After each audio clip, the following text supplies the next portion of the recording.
In 1996, Princeton won their third lacrosse championship of the 90s with a dramatic overtime win against Virginia.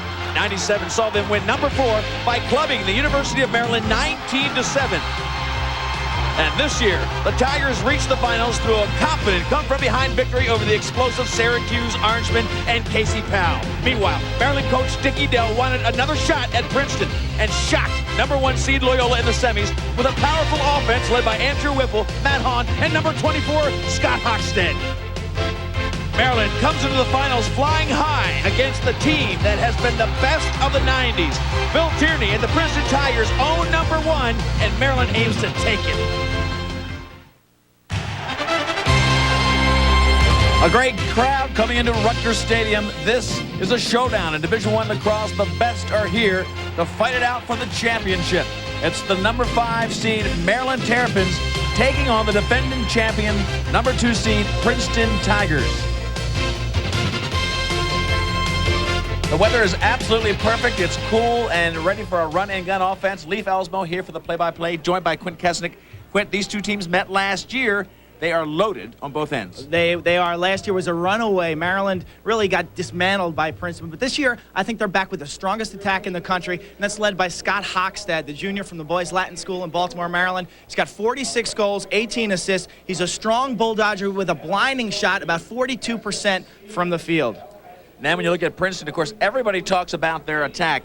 They are really a big focal point. But it seems of late, the midfielders are coming up strong. Yeah, no one leaves their attackman open, and that opens things up for Josh Sims, the sophomore. 31 goals, that's a Princeton record. Lately, he's just on fire. His last 12 goals have come on 19 shots. He has got game-breaking speed. Keep your eyes open for number 4, Josh Sims.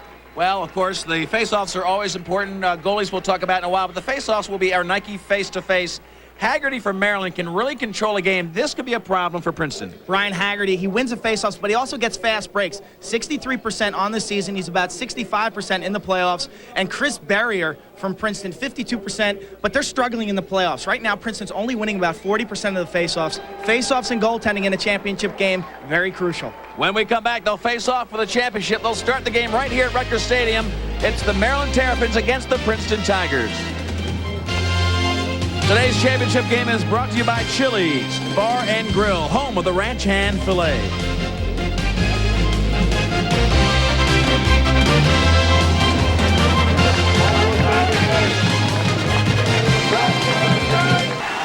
We're back at Rutgers Stadium in Piscataway, New Jersey. Leif Ellsmo, Quint Kesnick. The Maryland team, Quint, coming charging on late. They held out as long as they could in the locker rooms. Dicky Dell bringing his team on for the championship.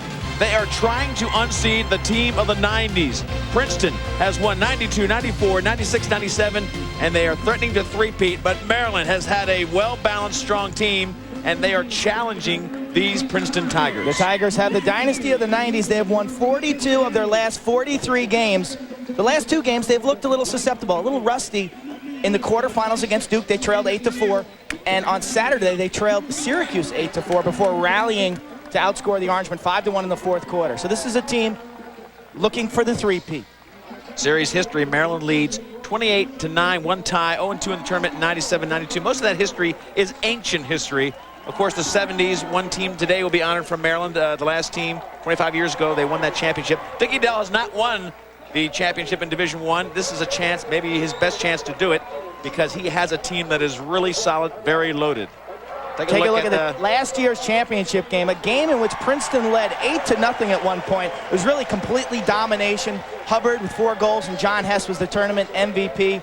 Different scenario for Maryland this year. They have a better goalie, they have a better face-off man, and Bill Tierney right there today playing without a starting defenseman, Christian Cook. So Princeton a little susceptible today if they can't win face-offs, and their goaltending hasn't been as strong this year either. And Maryland, of course, senior leadership in all the right places. They've got a great attack of their own. They've got guys in the midfield that can score. They've got a guy on the defensive end, Mike Bonanni, who not necessarily the best defender down there, but he's a team leader, and he really adds depth to the defensive end. They are a tough, well-balanced team. And they play a lot of players. They play over 30 players per game. They substitute liberally on the sideline, get a lot of guys in the action. They want an up-tempo game. They want the ball on the ground. You'll see a lot of red bodies flying. They want an up-tempo, fast-paced game. You know what's interesting? We talked to Dicky Dell. And he talked about mimicking the defense of Princeton. Most teams have been beaten by the defense of Princeton, so they are starting to mimic that style. Meanwhile, over here, Coach Tierney, huge loss when Christian Cook, this man, his captain, who shut down Casey Powell, literally put the lid on him to get them to this final. Tierney talked about Christian Cook, but first we'll show you how he matches up. This was the semifinal. Did a great job. He held Casey Powell to 3 shots, no goals, and actually scored a goal of his own, his first of the season. Big emotional play, and after the game accepted the congratulations of his teammates. But Christian Cook not in uniform today, the senior from Denver, Colorado. That's a shot of Cook on the sideline live. He will be replaced by Jason Farrell, number 45, a junior from Corning East, who has seen a lot of time, and we'll also see Ted Martell, one of their long stick midfielders, play down and on the close defense. Cook had an MRI yesterday. It is an ACL tear, and he wanted to go after it again, but that's not going to happen. In the goal, Popham. This is a big story. Corey Popham on the right. 8 goals against, but you can credit the defense of Princeton for that number. 25, Kevin Healy, very strong, big, much bigger than their starter last year. He is probably the best goalie right now in the Final Four. Healy is. Popham's been struggling in the playoffs. Here's a fast break off the faceoff. They didn't get a shot. Hoxton did not take it, but just as we suggested, Haggerty squirted the ball out for a faceoff. Haggerty loves the reverse clamp, and that's a move where he pushes the ball forward to himself. And he's so quick, he's built low, scoots down for the fast break. He loves to pop it to himself. Maryland in the red with the black shorts and Princeton in the all-white. Easy to distinguish these teams as Hahn starts the ball behind. He is the true finisher. Maryland, a lot of interchangeable parts as far as these 6 offensive players are concerned. Big shot from out front by Zeller, and backed up beautifully. Princeton's defense, they will let you dodge down the side. As you dodge down the side, your angle decreases. So they encourage you to dodge down the side. They protect the middle of the field so well. Zeller comes back to set a pick for Whipple. Number 1 is the quarterback on this team, played by John Harrington. He's got to be the guy to handle it. That is when they're most successful. This is Raiden up top, got a great right hand, comes down left. Overhand shot and comes off of Popham. So Popham made a nice block there, but here comes Maryland again. Back behind to X. They're going to put pressure. Big shot coming here. And Popham makes a sensational save. Right in his stick, actually, the shot. Not a huge test by Bill Rule, but Popham has blocked 2 to start this game. And coming off a rough game against Syracuse, he actually played a great 4th quarter. But key for his confidence, make those 2 big saves early. Give your defense some confidence in your ability in the cage, and also get comfortable with these Maryland shooters. So, as always, Princeton will give you possessions, but they rarely give you the good shot or the goal. And so far, that's been the case. Hoxton with a great check to get it back. Now controls. He's being double-teamed. Continues to hold the ball. Finally gets it back to Zeller, who gets stripped there by the defense of Princeton. They are all over you if you stand. One more time. Rule comes up. Goes for the corner. And Bill Rule was trying to light up the upper left. Bill Rule and Bob Hanna, number 35 from Maryland, they are absolute cannons from the outside. They can shoot the ball about 95 miles an hour. Take a look at Bill Tierney, 4 national championships, his 13th season at Princeton. Just a terrific winning percentage, around 77%. They win close ball games in the NCAAs.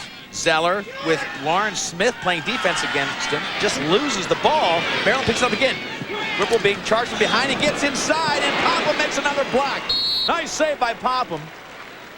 Nice sliding defense by Barrier and Smith all over Whipple. They're attacking the short sticks. This is Smith, the great offensive player. That's the goalie, Popham. Watch the save again. He just holds his ground here. Nice size goalie. Doesn't have much angle to shoot at there, and Whipple bounces the ball off the shoulder of Popham. Right now you can see Princeton's defense very aggressive. They love the double teams. Maryland's got to make that extra pass.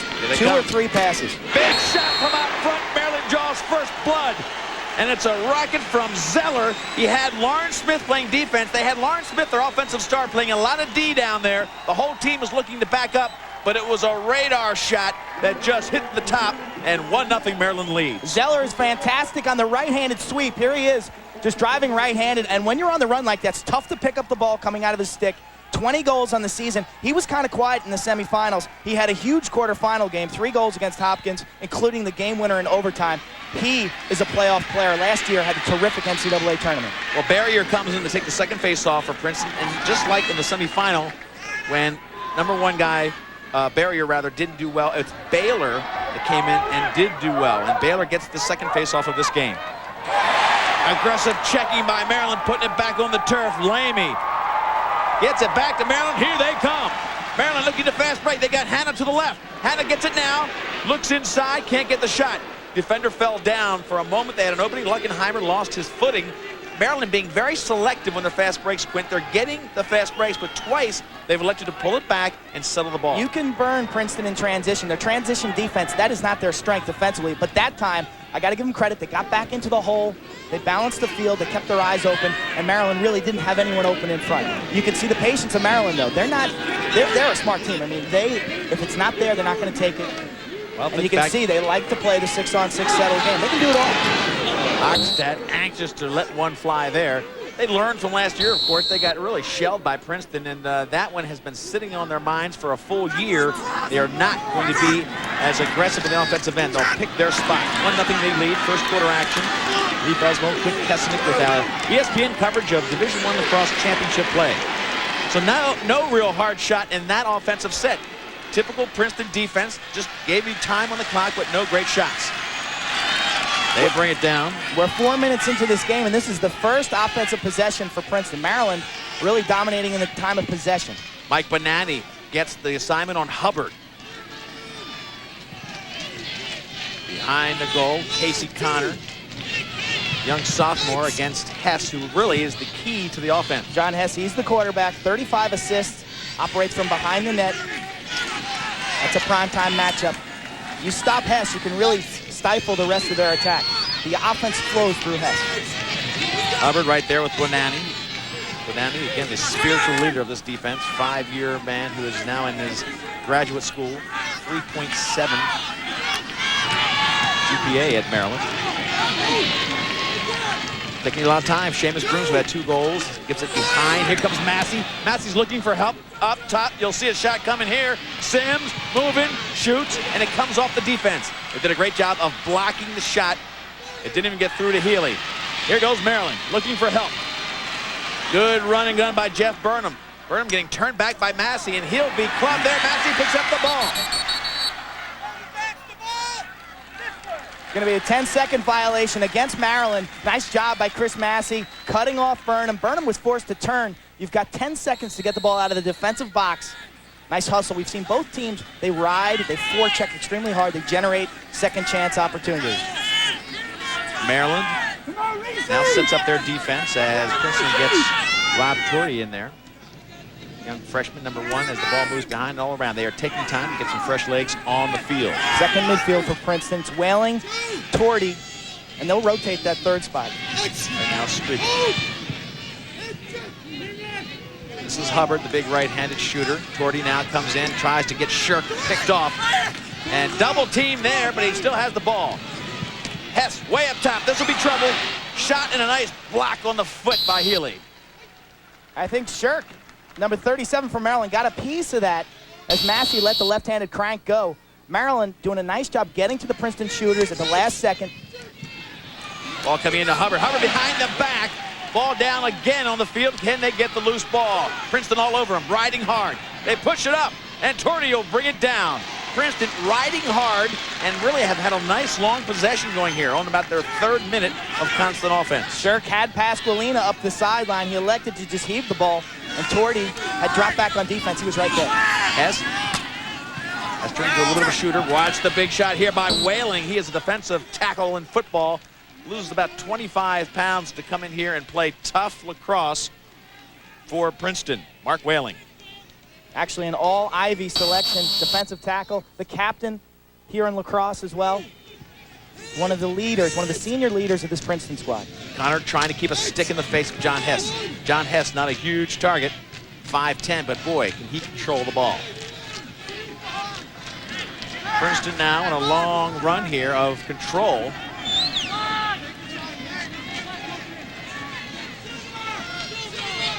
Ball behind, Shirk playing defense. Dribble with the ball. He's taking his time. Freshman, one-on-one, going to short stick. The slide by Bonanni blocks the feed, and Bonanni stays with him. Bonanni loves to come hard. Number 27, watch him. Calls a lot of the plays in there. He'll call the defensive sets, taking that pressure off of Healy. Only a sophomore. Healy is in the goal. Rob Torty behind the goal. Now he's got a short stick defender against him, Kevin Pasqualina. Up top, Whaling trying to get a good position for his shot. Nice defense by Maryland. They're not playing over-aggressive on the ball. The midfielders, the defensive midfielders, Pasqualina and Shirk behind the cage will be tested in this set. Again, to push all the way across, and here comes Maryland with a loose ball. But again, Princeton, as they have done 3 straight times, they're riding hard and keeping Maryland from clearing. That's the 4th chance right now on this offensive possession. This has been about a 5-minute offensive possession. Actually, a 4-minute, and now Princeton will put their first midfielders back on the field. So this game started with Maryland controlling the first 4 minutes. Princeton has come back to control the next 4 minutes as we're halfway through the first quarter. Both teams showing a lot of patience, trying to pick their spots to get good pressure on the goalies. Popham's been tested several times. 1 goal so far from Maryland. Ball picked off as they passed across, but again back to Princeton, who throws it out of bounds. Uncharacteristically, Lawrence Smith tried to sneak it into Massey. Massey was a little handcuffed. Ball goes out of bounds. It was a little too close. Banani with the nice stick in the lane. He deflected the ball. But Maryland now with a 4th clearing chance that has failed. A little sloppy passing by Eric Osberg and Brian Reese. So they're forced to play defense. Again, it's got to be tiring for this Terrapin defense. Can't give Princeton this many shots at an offensive opportunity. They will hit the net. Lawrence Smith brings it in. He was the midfield star, really an attackman who didn't want to sit on the bench behind the great attack, became a midfielder. Massey gives it back to John Hess. John Hess marked by the defense of Casey Connor. John Hess comes around, he can shoot. He has worked on being more of a shooter this year. Goes low, Healy blocks it, can't find the ball, finally does. Looks for an outlet. Crease violation. Let's see if they call push. Banani dumped John Hess into the crease when Healy had the ball. That'll be interference. Big time save by Healy, but you can see Connor is struggling with Hess. Hess is very quick, and on this wet surface, it rained earlier. Connor's having problems keeping up with Hess. His quickness is really a factor. Ball way out front now, and Lawrence Smith with a great size advantage gets double teamed. He comes inside still, finds the lower left corner, and after a 6-minute possession, Princeton ties it. Surgical precision, confidence of a champion. It's 1-1. Lawrence Smith unassisted. That's a look at Christian Cook. The defender is out of the game. Lawrence Smith, last year a first-team All-American, his 20th goal of the season. Here it is again. Just slides through the double team. Bears in. It looked like Healy got a piece of that, but Princeton's on the board after just a terrific offensive possession. Lawrence Smith, 6'3", 190. Watch him use his size right here, and he slices through that double team. He can be in so many ways. He's very dangerous off the ball as a cutter. That time you can see his dodging ability. We're tied up at 1. Haggerty on the next faceoff. It really was picked up initially by Baylor, but Haggerty chased him down. No fast break, but another possession for Maryland. Now it's been a while since the ball's been back here. Let's see what they do. Scott Hockstead takes the ball behind. Haggerty still on the field. Pasqualina takes it from him. Now they'll change. Haggerty will come off the field. Brian Haggerty goes off. Frank Radin, 16 with the ball. Here comes a little bit of motion. Zeller running. Down low to Andrew Whipple. Then the Hahn off the pipe. Hahn was there for the shot he wanted, and he just hit the pipe. Princeton doing a great job of moving the ball upfield. Got a flag down. It's going to be a foul against Maryland. Their attack is very physical. Hockstead, Hahn, and Whipple love to ride. They love to forecheck. That looks like it's going to be a hold. Watch the save. I think he got a piece of it, and then the ball hit the post. Zeller tried to come up with a loose ball, and there's going to be some kind of holding violation in here. I think it's against 24 Hockstead. Let's see right here. No, actually, it's against Radin right there. That's going to be a holding violation as he takes down the Tiger. So Princeton will go on the extra man. Very dangerous extra man unit for Princeton. 39 to 40% on the season. These guys can light it up. So Maryland puts themselves in a real pressure situation here. Sims out front. This is Hubbard and Smith on the far side. Hess in front, easy shot, nobody on John Wynn. And Wynn cranks in goal number 2. Princeton scores 2 straight. This one an extra man play. Maryland put themselves in a bad spot there. Princeton gets their first lead of the day. Princeton was 3 for 6 on their extra man. Watch the pinpoint passing. Wynn just finds the seam of the defense. Maryland's extra man defense not very strong. Teams are scoring about 35% on them. Again, Hess to Wynn. It doesn't get any easier than that. That is a tough unit to stop. They've got the 5 stars we talked about, plus that man right there, John Wynn, 13th goal of the season. Most of those goals happen on the extra man. He's tough inside. You've got to stop him and then worry about the outside shooters like Hubbard and Massey. Haggerty again comes up in the faceoff against Matt Baylor. And good success by Brian Haggerty from our Nike face-to-face. We knew he would be important. But the critical thing here, Quint, and we talk about it all the time, Princeton knows they're going to give you face-offs and they control the ball, but you've got to get shots and quality shots. That's what they don't give you. No, they don't. This defense is so tough. The loss of Christian Cook, it's a monumental loss, but it's not a killer loss because this is a team concept. This team defense, this system that Coach Tierney has so effectively used, it's really not based on one man. Jason Farrell, the new starter, number 45, in the middle of that pack, right there on Hockstead. Frank Radin takes the ball, gives back to Scott Hockstead. That's the new guy, Jason Farrell, coming in there and takes a big shot. That's Hockstead, and it's swept to the right. Popham looks very strong. He's had a couple early ones that actually hit him easier saves, and he got strong with those early saves. He did, and he played well in the fourth quarter of the semifinal. He really bared down. Syracuse, remember, only scored 1 goal in that fourth quarter. Today, this is the best I've seen Corey Popham play this season. Jason Farrell playing on Scott Hockstead, who gets in front of the goal a lot on these sets. As Zeller behind, nice check. Beautiful check by Princeton. They put it on the floor. Seamus Grooms just spotted his check and put it down. Maryland showing the aggression we talked about. They really ride hard. Both teams do. Ball will stay here. Maryland possession. They're in the red with the black. 2-1 Princeton leads first quarter. Zeller, a lot of quickness, 5'10", 200 pounds. He likes to lean in, give you a bump, and then either sweep for the right hand or dip underneath. Take a look at the shots right now. Maryland with 9. Popham's done a great job. Princeton with 6.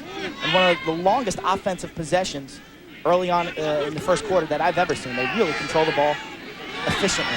Frank Radin coming down, giving it back to Zeller. So they've inverted a little bit here and don't handle it cleanly. Scott Hockstead could not pick it up. They'll try to get it back to him. Push call.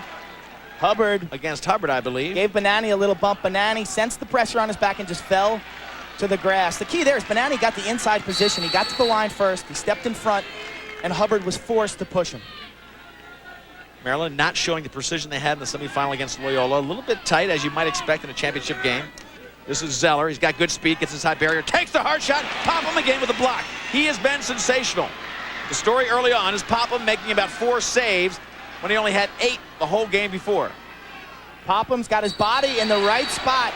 He does not catch the ball very often and gives up a ton of rebounds, but right now, he's the difference in this ball game. He's made about 5 brilliant stops. That time, Zeller got some good velocity behind that right-handed shot. Well, he's credited with 4 saves and only 2 for Healy, who's had tougher shots on him. Princeton really taking their time down there. Massey showing great speed, and he's being ragged hard by the big stick of Brian Reese. Seamus Grooms, 23, had a big day yesterday. Number 23 had 2 goals. Mark Whalen gets it up top. That's Josh Sims. This is a good unit, number 1 unit for Princeton. Grooms comes in, goes high. They're going to call for a push or a crease violation. Crease violation. Far referee looks like he was getting ready to call a push. Near referee, we got a crease violation. Yeah, they were looking at each other, wondering who was going to blow their whistle. But Shirk does a nice job keeping Seamus Grooms underneath. That is a low percentage shot, really a turnover. There's nowhere for him to go right there. See if they get this clear going. They've had trouble getting it past. Now a settled clear, no problem. The unsettled clear, Princeton has been all over them. 2-1, you see the score, they still lead. There's a 1-0 score for Maryland, and then 2 straight for Princeton, the last one an extra man play. Marcus LaChapelle. Maryland still trying to get one of their A shots, Chris Malone. They'll need 2 or 3 passes to get one of those A shots. Princeton is so aggressive defensively. They double and triple team. You've got to draw the double team and kick it to a teammate, and usually it takes 2 or 3 passes, not just 1. Whipple has Harrington on him. Gives it back to Chris Malone. This is a freshman that's really adding some punch and depth to the midfields. Scott Hockstead has really been the all-around guy. We focused on him. He's number 24 right now. He has been the big-time shooter for Maryland. Tries to go far side. That's exactly the pass that Princeton wants you to try to make, and they pull it right down. It's tough to throw through so many of those long defensive sticks. And here comes Seamus Grooms. Hubbard. Big matchup there, Jason Carrier. Massey will control the ball for a little while, and he's got a load on him. That's Chris Lamey. Lamey from Maryland, 6'5". They've got to try to get Lamey matched up with Josh Sims right here. This is a mismatch. Sims has got great speed. Well, Sims was caught on the field there against Pasqualina. Like the matchup. Sims is going to run by Pasqualina or Osborg or Shirk. They've got to get a long stick, either Reese or Lamey, up to cover number 4, Josh Sims, that man right there. Blinding speed. Keeps it simple. He just puts it in a full gear, puts the turbo on, and runs right by it. I'd be tempted to slide early on him because he's not showing very many assists. He's not looking to assist. He's just cranking it up. I'd send the park off after. I agree. He's got 4 assists on the season and almost 70 shots. So really almost 9 times out of 10, he's going to let it go. He's not looking to a teammate. Less than a minute, as you can see, in the first quarter. Princeton with that 2-1 lead on 2 straight goals after Maryland got the early goal in this championship game. Rematch of last year, but a much different setting. Princeton was off to such a quick lead last year against a team that of Maryland players that had to fight uphill the whole championship bracket. They were a Cinderella story in '97, Maryland. They beat Virginia by a goal. Then they beat Syracuse by a goal in a semifinal game. A great high-scoring game. Took a lot out of them. They had nothing left for the Princeton Tigers. Hochstedt draws a foul. Now they're going to try to get a shot up top. You'll have one here if they can get inside. Zeller can't find room. They'll get a free shot. Now they have to look about possession, Quint. They'll have a penalty if they get a shot here. Big shot! And a foul after that almost. Frank Braden got ripped to the ground after he took a high shot. And it'll be a personal foul or a hold call, they'll say, against Hochstedt. Maryland should hold the ball here, and then they will get the ball to start the second quarter. There's 7 seconds left. If they hold it, if it's in their stick here as time runs out, they will possess the ball in the second quarter. I doubt they will attack right away. Andrew Whipple just walked up, talked to the guys, made sure they're all on the same page about what they're going to do here. But Q had it right on the numbers. If you had the ball in your stick, the key here is maybe the ball has to be in your stick. If you're throwing it from one guy to the next and it's in the mid-flight between them, you lose the ball, and then you have to go to a face-off next quarter. Watch out, Hochstedt. He slipped, but did not lose the ball to Harrington. That's how the first quarter will end. When the second quarter starts, they'll have an extra man and possession. Right now, Princeton leads by 1. It's a low-scoring game with the championship on the line. And the story so far has been excellent goaltending from an unsuspecting source. Popham, has been a great goalie at times this year, Quint, but today been sensational. He has been sensational. Robbing Rule, and then watch him just move his body in front of this Zeller crank from the outside. Gets his face mask on it. If Corey Popham can make about 60% today, Princeton is looking strong. Remember, he had been struggling coming into this game in the playoffs. Only about 40% save percentage in his last 6 games. There has been a goalie controversy at Princeton. Trevor Tierney, the coach's son, is the backup. He had to save this Princeton team in the quarterfinals against Duke. Extra man play as we start the second quarter. This is a chance for Maryland to put some heat on Popham. Let's see if they can get a good shot. All the way out here. It's going to come some velocity. And Bill Rule put it high, but Popham right there. Great save. Take a look at the first quarter stats. Shots, Maryland, slight advantage. Maryland face-offs. Haggerty doing a great job, 3-1. Ground balls, the Terrapins with a slight advantage also. And I'll tell you the difference also in the offensive end for Maryland. Against Loyola, they were pinging the corners. So far today, they're either hitting meat or missing the cage. That was a great piece Popham got on Rule's shot. Rule, remember, can shoot 95 miles an hour.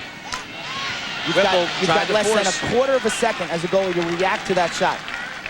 Well, teams were at even strength, and Whipple tried to slide in there and push it. Ball checked out of bounds, but last touch by Hochstedt. It'll still be Princeton's ball. So Maryland not looking as crisp as they did against Loyola. Still a low-scoring game.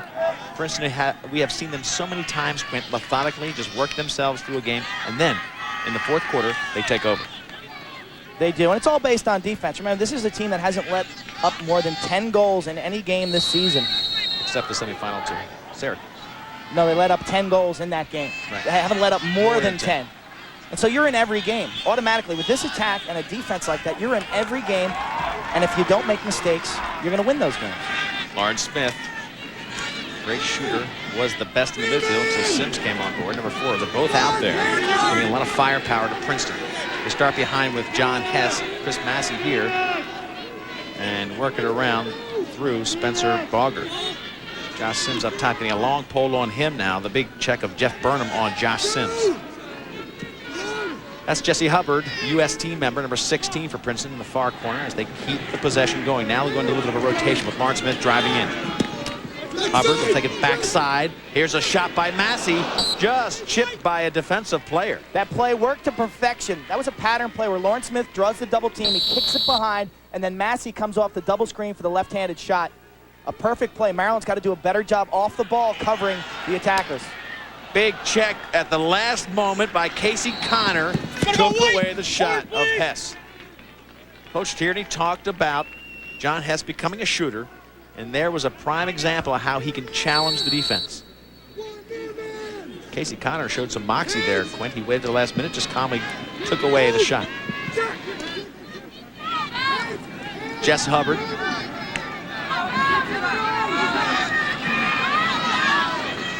Goes behind to John Hess. And still a matchup there. Casey Connor. Jesse Hubbard, the biggest, the strongest of the attack three. Lawrence Smith, great range for him. A lot like Josh Sims, who got a check there. Here goes the ball on the ground. Can they take it up? Big check for Maryland. Can they push? Jeff Burnham's got some wheels. He's got Scott Hockstead to the far side. Hockstead locks and loads. Can't see any opening. He'll try to get a shot off. He's got 3 guys on him.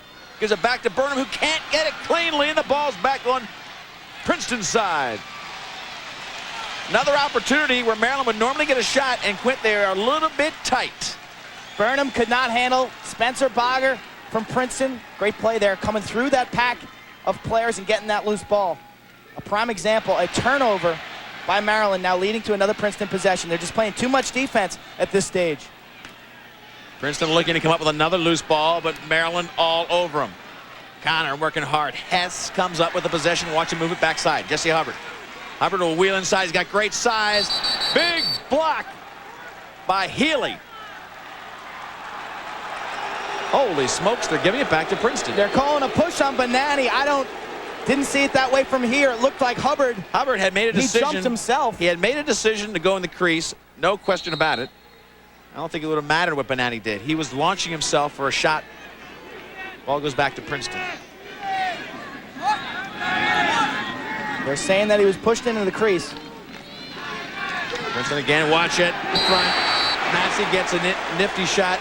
He got a little bit of room there, just turned and wheeled and beats Healy. 3-1 to score.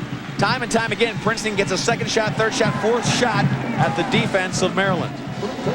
Massey, number 2 at Princeton in career goals behind Hubbard. Here's the ISO on Chris Massey, the senior from Garden City. Just catches and fires. Nothing Healy can do from close range. Nice feed by Rob Torty, the freshman, in front. Massey, great possession by Princeton.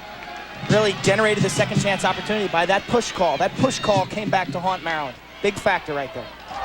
We look at Chris Massey now back to the faceoff. It's Haggerty in there against Barrier for Princeton. And Barrier held Haggerty. It'll go to Maryland. From my vantage point, Quint, we talked about Scott Hockstead, how important he is. Seems like he's holding the ball too much. Every time they get the ball in that offensive end, he is not giving it up right away. He's looking as if he has to be the one to take the shot a little bit. Princeton gets out and they play you. When he's the point man on a fast break, they're not going to give Scott Hockstead a 5-yard cushion. I've seen teams this year give him a little shooting space. Hockstead again. Coach Bill Tierney knows you can't give Scott Hockstead room to look at the page. Well, Scott Hockstead, the youngest of the 3 on attack, and he's holding the ball a lot. That's what Princeton loves an attack player to do. Hold the ball because they will eat you up. Coach Edel knows they have to move the ball to make it work against the Princeton defense. Scott Hockstead taking a little bit too much on himself right now. He's a sensational player, a game breaker, and a lot of time left for him to make an impact. 3-1. 3 straight goals for Princeton after Maryland opened up the scoring today. This is Whipple going against the defensive checks of John Harrington. Hahn, the backside, gets the feed.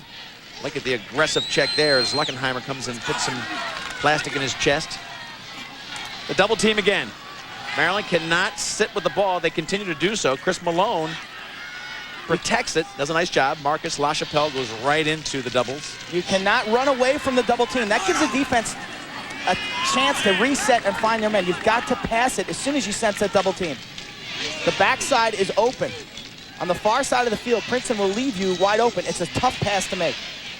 Whipple getting stripped by Harrington, but picks it back up. Harrington getting a little more confidence now as he starts getting more aggressive with his checks on Whipple. Whipple, a lot like Hess, protects the ball beautifully. And this is young Chris Malone. Hahn, the finisher, goes back behind.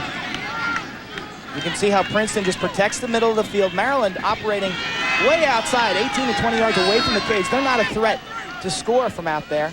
This is Marcus LaChapelle, Marcus LaChapelle trying to get open. Double team coming again. Malone's got to look for help. Can't find it. Princeton getting continually more confidence as Maryland tries to throw it into the middle.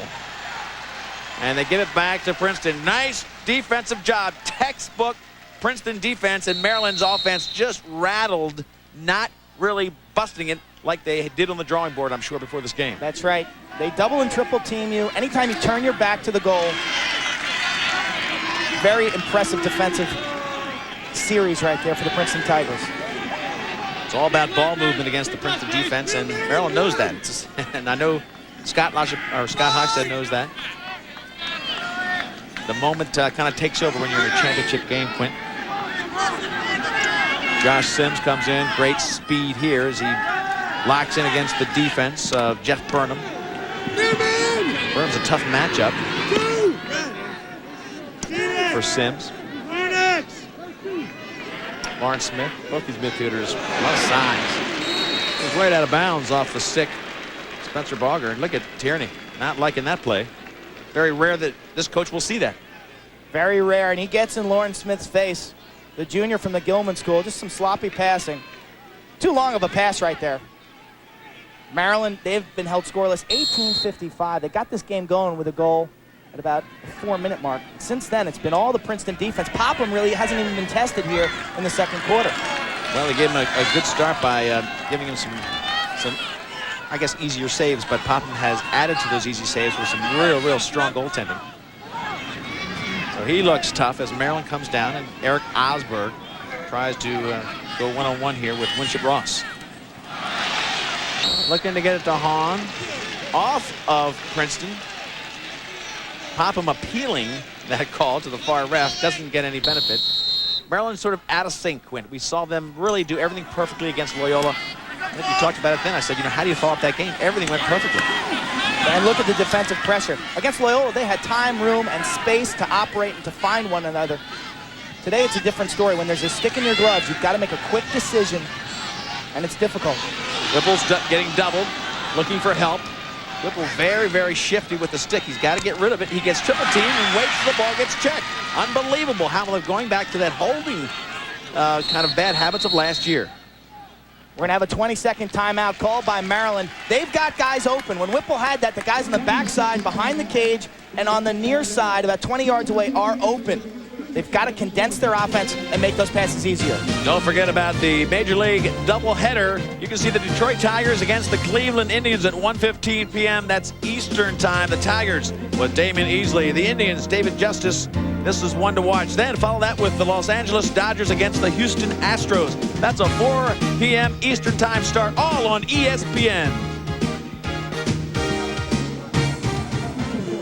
Meanwhile, Dickie Dell trying to get them back on track. This team is not doing what they drew up on the boards. Their offense is out of sync. You got to credit the Princeton defense. You can see the ball's up top right here, and because the player's behind the cage, uncovered, Whipple can't find him. He is open behind the net, and there's another man to the right of the screen you can't see who is open. That's a long pass. You can see Hahn with his stick up, but there's no way Whipple can make that 20-yard pass while he's being double-teamed and harassed. The players are open, but it's a very difficult pass. Princeton, they protect the middle of the field, and they give you that lob pass. When you make it, that gives them time to get back in position. They want the weak side is open. And they want you to try the lane passing because they'll cut the lanes down. You've got to go one over or down over the side. Or down the exactly. side. Down the side, behind the cage. Listen to us. Like we know those guys are out there. They've studied it more than anybody. It's tough. When they're out there covering you in your face, it's difficult to make that pass. Let's see if they can get back on track with some good shots. Radin comes in, tests Popham. Yes, he tests them there, and a big hit will give a penalty. This could be a momentum shift. Radin finally puts a little heat on Popham. He goes 5-hole to make it 3-2 and draws the foul. That couldn't have been better. That's going to be a 1-minute foul against Princeton. Maryland will control the ball here without a faceoff. That was a dead ball. It was a late hit. Radin looks like he's seriously hurt. His 16th goal of the year. Great change of direction. Frank Radin had a big game against Loyola in the semifinals. 1 goal and 3 assists if he's out, this will really hurt Maryland. He's one of their penetrators from up top. One of their main scoring threats, a guy who can pierce this defense. Here it is again. Watch the high to low jump shot right there. Tough for the goalie to get his stick down to the turf and make that save. And Quentin, nothing very tricky about it. We saw a lot of this against Loyola. A lot of running, hard shots, test the goalie, and the big hit there. There's the hit by Farrell, the man substituting from Corning East High School. He's in this game for Christian Cook, and you can see the late hit right there. And that will be a 1-minute foul. Actually, they gave it to Martell, number 35. It should have been 45. But now Maryland will have an extra man, and they're only down by 1. We'll come back to our second quarter action. Princeton leads by 1. We're back to an extra man play that has gone nowhere for Maryland. Princeton making a nice save and getting the ball down to their offensive end. But Maryland comes right back. Hahn, they're still extra, 6-on-5. They scored the last goal. Radin drew the foul, and they'll have a few more moments on this extra man play, 6-on-5. Didn't really get a good shot first time around. Here comes Zeller, and a big save by Popham. Put it right in his chest. Popham seems strong high. That Radin goal went 5-hole. Maryland better off maybe take some overhand shots down low. Well, they skipped the man there, and he ripped rope. He went high that time. Hanna, they skipped a man to Hanna down low, and boy, he just sized up the upper bar, and nobody could have made that save. 3-3. That ball is absolutely moving. You can see that man, Corey Popham, done a great job. But watch the ball movement on the extra man. They get it top side, and then Hanna, they split the D right there with the seam pass. He's got time and room, and just an absolute cannon to the near corner. That's the kind of accuracy we saw a lot of against Loyola. A lot of rip and rope in the corner. Again, no Princeton defenseman out challenging him in the shooting lane. He's got time to look at the goal, find the spot, and let it rip. And there's no one better right now in this game than the lefty Bob Hanna with time and room. Well, they left him in there for that fast break with Haggerty. Haggerty got the face-off, no fast break. And Maryland back with the possession. They've scored 2 straight after a 3-goal run by Princeton. And now the game is tied at 3. It's been a little bit of a possession kind of war here, Quint. Maryland had early possessions. Princeton took it over for about 6 minutes, got that lead. Now Maryland has come back and resettled their offense. Both teams, their extra mans, have accounted for 1 goal apiece. That foul came back to haunt Princeton. In a game like this, face-offs, goaltending, and the penalties, your extra man and man-down unit, so important. Hochstad again making a lot of anxious moments out there. Hochstad running hard, can't get it to Marcus LaChapelle. Barrier came right in. It was Seamus Grooms, rather. Grooms was doing a great job of hustling in. They call him for a push. That was a nice hustling play by Grooms. LaChapelle turned at the last second. There was nothing Grooms could do. He had already... Big shot from out front. Guess who that was from? A left-handed howitzer, Bob Hanna. Marcus LaChapelle. Here's Hanna again as they try to get open. He'll get doubled very quickly. Maryland moving the ball a little better on this possession. They're zipping it around. Whipple going far side. This is the open man. Big shot there, and he misses the cage. Hanna can't believe it. Nice play for Whipple to find him. It's a dangerous pass, but if you can cut that seam and get it past the Princeton players, it's a challenge for Popham. The open man is always away from the ball when you're playing Princeton. Oh, a give and go to Hahn, rather. That was textbook Maryland play. Hochstad got doubled, gave it over to Whipple, and Hahn started his cut. Hahn is always flowing towards the ball with that right hand. He and Whipple, the dynamic duo, they've really reset the record book here at Maryland. Hahn, the all-time leading goal scorer. There's been some great players that play for the Terrapins over the years. At halftime of today's game, they will be honoring the 25-year anniversary of the 73 team. The 70s were really a team, or a decade controlled by Maryland and Cornell, and that was a year that Maryland won. That team will be here to be honored. Princeton, big block by the stick of Maryland. Ball goes out of bounds. Nice play by the defense of Jeff Shirk. They gobbled up the shot before it left the stick of Seamus Grooms, and then he just chases it to the sideline. Shirk's a great-looking athlete. His father, tight end Gary Shirk for the New York Giants, played at Mountain Lakes in New Jersey, getting better and better. A little raw when he came to Maryland as far as his lacrosse skills, but athletically, certainly a Division I athlete. Well, 4 minutes to go in this half. You can just forget about all that's happened because the score is tied at 3. And I think right about now both teams look more comfortable, Quint. than they did early on. After that Princeton, of course, always comfortable. They've been here, but Maryland, I thought, a little shaky as far as the comfort level. Early stages of the second quarter, they were not reacting well to this Princeton defense. Timeout, Coach Marr and Coach Adele settled the troops down, convinced them that they've got to move the ball. Zeller gets it up to Raiden. Raiden took the big hit earlier. It looked like he's going to be all right. A little shake and bake. He's doubled, looks for help. Far side now behind. They're getting good ball movement here. Rule trying to get the right hand unloaded. Whipple looks for the target. Here comes Hockstead, and a nice save by Popham. Great job. Hockstead showed low the whole way, and Popham was there to eat it up.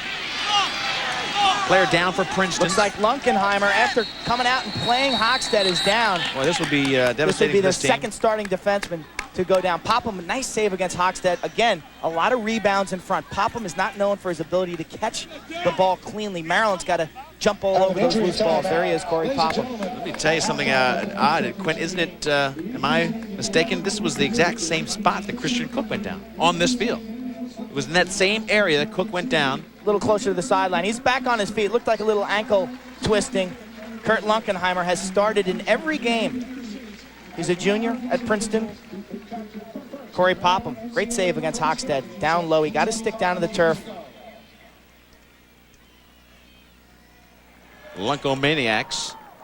Hess, Hubbard, and Massey, they've rewritten a lot of the record books. Take a look at these numbers they carry into this game. And you can't do it any better than that. This trio has really been a focus because of these great numbers. Today, they're a factor just by being on the field. They open up so many things for everybody else. John Hess had a hamstring injury throughout the majority of this season. Only had 12 goals, but 35 assists. And I think he's playing, he looks real quick today.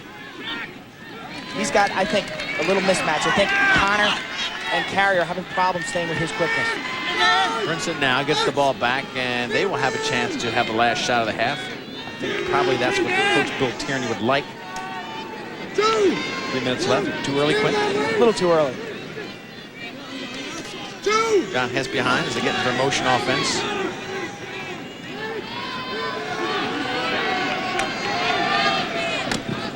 Mark Whaling trying to get it behind off the stick of Connor, so it'll stay down here with Hess. Nice job by Connor, only a sophomore from the Calvert Hall School in Baltimore.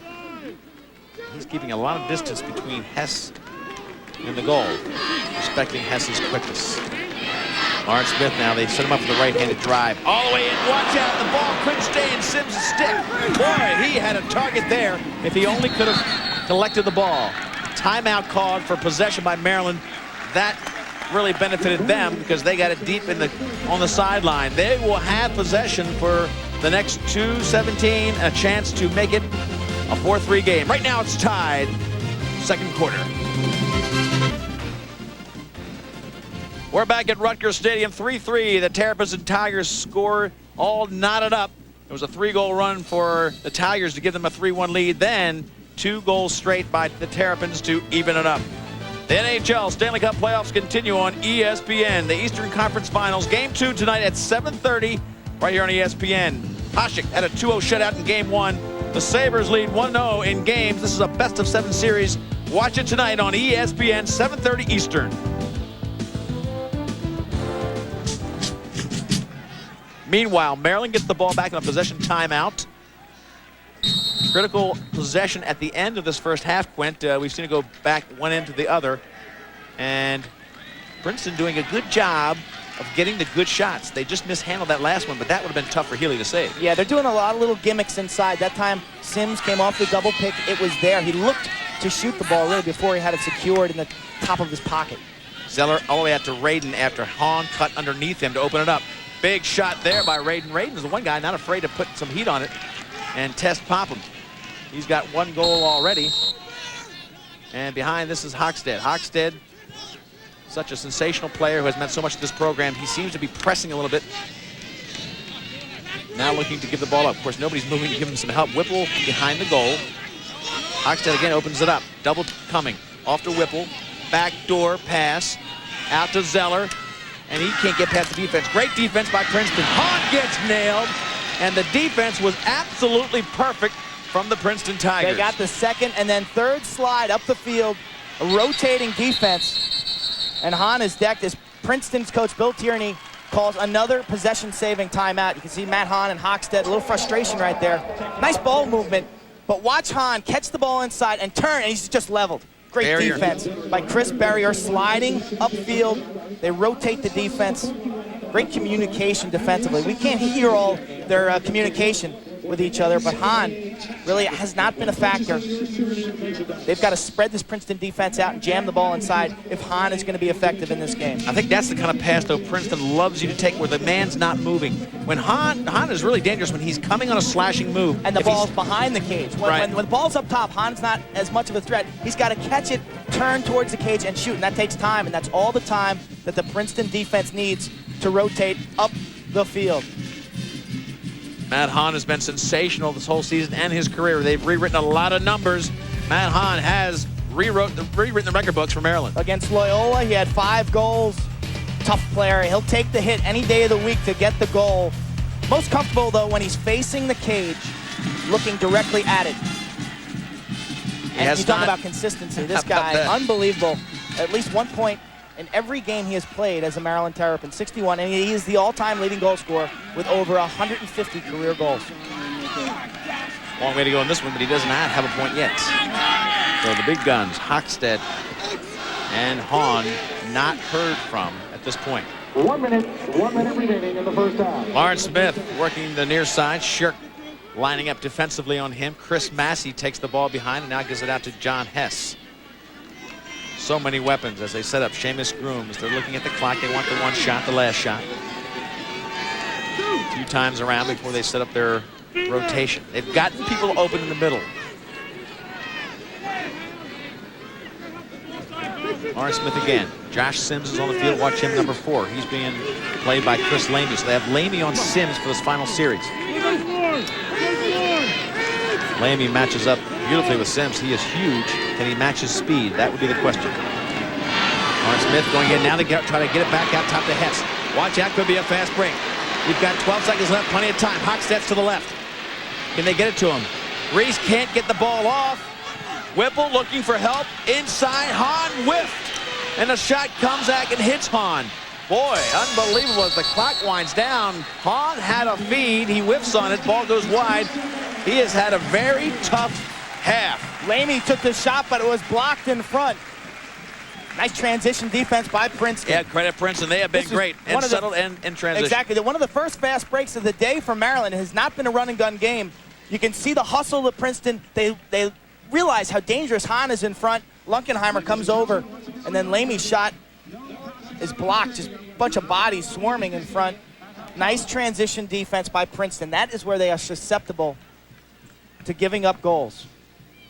Okay, Coach Bill Tierney on with us now as we watch Maryland leave the field.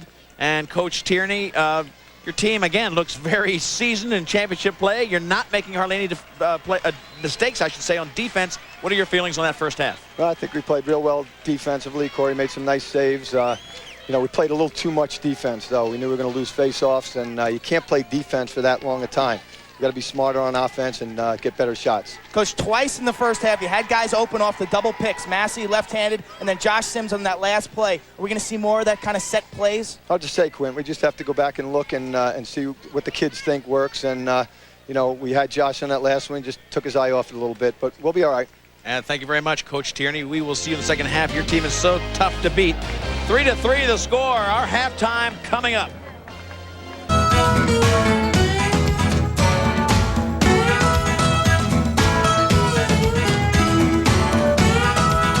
Well, where do you think baseball stars come from? Left field? We're back at Rutgers. The score tied at 3. It's a defensive slugfest. The season Princeton Tigers defending champions and the Maryland Terrapins with a rematch of last year's championship game. I tell you, the championship series here at Rutgers showing the enthusiasm of the great fans of lacrosse, and this has turned into be such a spectacle. We've had close to 30,000 fans at this weekend for many, many years. Has become one of the real jewels of the NCAA. And this is, again, something that everybody in lacrosse is very proud of. Joining me right now, Phil Botafoco, the Assistant Director of Championships. Phil, you've been here for a number of years and really created a beautiful scenario for the lacrosse fans and the lacrosse teams. You've got to be very proud. Well, I think we're all really proud. I think it's been wonderful that the lacrosse community really plans on a reunion every year at Memorial Day, and that's really what the game has turned into, an event. It's much more than just a game. This thing has built so beautifully. Any more plans? It seems to be maxed out. How can it get better, or does it need to get better? It really is doing well. Well, I think the way to get better is to continue building the loyalty amongst the spectators, providing better services to the spectators so that for everything from their side is A1, and they really want to come back, and they attract their friends to come back so we can continue to increase the spectator base, but also those that are playing the game of lacrosse. Well, one reason we got Phil up here, it's his vision to help build this wonderful event. You're moving on into this year. Where can we find you? Well, I'll be the commissioner of the ECAC come July 1 up in Massachusetts, and looking forward to that challenge and that opportunity. And we'll always remember Phil Botafogo and his contribution to make this wonderful weekend happen, and this will go on for many, many years to come. This weekend was also very special for another reason, and it wasn't super happy because Roy Simmons, one of the most revered coaches in the game, announced his retirement after the semifinal. Casey Powell graduating this year. They did not advance past Princeton, and they will be losing a great coach. When we come back, we'll continue with our halftime from Rutgers Stadium. From small towns to big cities, Citgo has more than 14,500 locations to serve you nationwide. Chip game built on defense, as most great teams want it to be. And the scoring has been sparse and not very much, but it has been dramatic. Ryan Zeller got Maryland on the board early, 1-0. But Lawrence Smith came back, slicing through the double team. We're tied at 1. And then John Wynn on a feed from Hess, extra man. Princeton up 2-1. Massey from Torty. It's 3-1 Princeton, but Maryland comes back. Frank Radin, unassisted. He is fouled. And then on the ensuing penalty, the extra man unit connects. Watch this shot by Bob Hanna, an absolute cannon high to the near side, and we're tied up at 3. A couple different possessions at the end of that half did not result in any goals. When we come back, we will get this one started for a second half action. Yeah. Rutgers Stadium abuzz. 3-3 the score, and these two teams are leaving it up to the second half. Let's take a look at how they got here. Syracuse couldn't match Princeton. They advanced. Then Maryland really just took apart Loyola, and they match up for the second time in 2 years. Let's take a look at those halftime numbers, Quinn. Big differential in shots. Maryland really outshooting Princeton. But the key, Popham in goal for Princeton with 9 saves. Maryland swarming the ground balls, an advantage 23-16. And face-offs, Maryland up 5-1, but that really has not translated into goals. I think Maryland's got to get their transition game going. They need some fast breaks. Princeton, of course, very experienced with winning late and winning close games. They'll be tough to beat. That's the challenge for Maryland when we come back. Rutgers has us tied at 3. We're back at Rutgers Stadium, 3-3 the score. We are proud to have Coach Dickie Dell of Maryland with us right now. He's just talked to his troops. What was the message in the halftime, Dickie Dell? Hey, the message, Leaf, was, keep playing the solid defense that we're playing and just share the ball offensively. We didn't do it, for about a 7 or 8 minute period in that first period. We keep the ball hot. We get the ball to the open man. We're going to win the ball game. Well, this is definitely a struggle. You've got a team that is used to playing close games, and we wish you the best of luck in the second half. Thank you.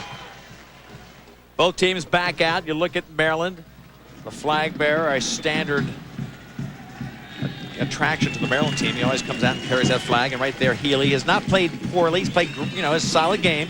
3 saves, 3 goals against, but Princeton doesn't give you the chance to make a lot of saves. They don't take bad shots. It's tough to get into a rhythm as a goaltender. Look at Princeton this year. They are a second half team, especially in the playoffs. They trailed in both those games 8-4, and they rallied in the second half to beat Syracuse and then to beat Duke. So the second half definitely, and in particular the third quarter, this team can really do it. Face-offs have been a factor. We know that Haggerty's been winning them all. They have to turn into goals, though, and that is the key. Princeton's done a nice job getting back into the hole and denying Haggerty the fast break right off the face-off. That's his strength. He likes to pop it to himself and trigger that 4-on-3 fast break. Great job by Princeton there to get the ball up. Greg Mecca came up with a long stick of Lamy pounding on him, and they still got the possession. Beautiful job. Seamus Grooms inside to Hubbard. He goes low and pays the price. Ryan Reese levels him, and that's how we start the second half. Healy just got dropped down to a knee Not much to shoot at there by Hubbard, but again, a great ground ball play by Mecca, as you said, and Seamus Grooms pushing the tempo. Sims with the speed, double teamed right away, so they're sending some numbers out after him. Guy doesn't look to feed too much, and why should he? Tremendous shot on the run. Massey getting open in front, and there's a big save by Healy. First test of the second half. Ryan Reese pushes it back into Healy. Healy becomes involved in the clear. Looks all the way across field, and it's Connor who picks up that ball. Casey Connor, little bit of a lob pass. Nice handle by Maryland. Both teams started a little on the inbounds clearing in the first half. Healy, great save, and then you can see his athletic ability, taking the ball up about 20 yards outside of his crease. Well, you've got the big guns in there now for Maryland. They like the shots of Zeller, Radin. Hahn playing that traditional crease location. Hockstedt behind with Andrew Whipple. And coming on, one of the big howitzers, Bill Rule. He's the right-handed howitzer. You're looking for a little bit of room, but Princeton doesn't give it to you. Hockstedt couldn't get the pass. They threw it wide. Scott was trying to sneak in to get himself in shooting position with that pass. The pass went a little bit wide. Never really had a chance to catch it. As Coach Adele said, and as we had said in the second quarter, it's going to take a lot of short, crisp passes, keep the ball hot, keep the rock moving, share the wealth. That's how Maryland's going to score goals. I still think they need to generate transition and score on their fast breaks. You're not going to score too many goals 6-on-6.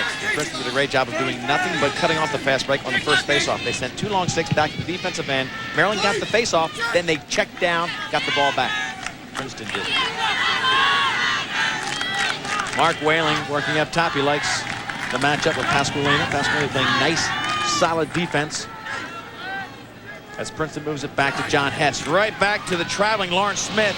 Nice job of Healy to go pipe to far pipe. It was hip high left side off stick. That's a tough save. And that's a textbook give and go between Lawrence Smith and the attack. He gives it up, gives a little shake and bake, and cuts to the goal. This one goes in. Beautiful job by Lawrence Smith. Didn't get it cleanly in. Healy got a chunk of it, but the move was from behind to the front, and they get goal number 4. And Hess, I think Hess gets the assist. That'll be his second of the game. Watch him behind the net, dodging right-handed, senses the slide. Benani is all over Lawrence Smith, but Smith just one-touches it. Again, here it is. He cuts away from Hess and just redirects that ball past Healy. The sprawling Healy kicks the ball into the goal. Lawrence Smith, second goal of the game. Hess has got 2 assists, a layup for Princeton.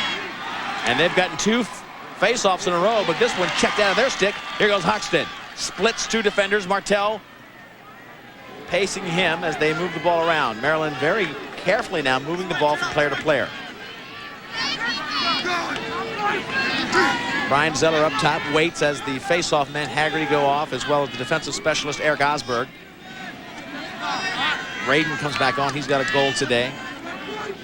Looks behind. Hockstedt's wide open. Neglects not to give it to him initially. Tries to set up a little bit of a far side is open. Whipple waiting on the far side, but too much carrying the ball from our perspective. Rule up top. Brian Zeller again. He's got a nice shot from out front. Radin really being active, but gets double, gets rid of the ball. That's a pretty good way to do it. Backside wide open is Rule. Rule standing there waiting for the ball as Hockstedt pushes in. There's Rule right now. Far side, there's a good shot. Beautiful job by Radin. Rule did a nice job of splitting the seam, and Radin had an open shot, misses wide. That's the passing that they'll need. You got to get it moving around the outside. Pick your spots when the defense comes at you real hard. That's a great time to dodge. And if they overplay ball side, you want to try to make that pass to the backside. Rule gets double teamed in the back by Luckenheimer. He's got an open man now if he can move it around. Hahn up front. Hahn goes across the crease. Hockstedt looks for him, gets doubled, and gets checked into the crease. It'll be a violation that won't be called because Popham has the ball. Great nice save job by Corey Popham, just holding his ground, playing his angles.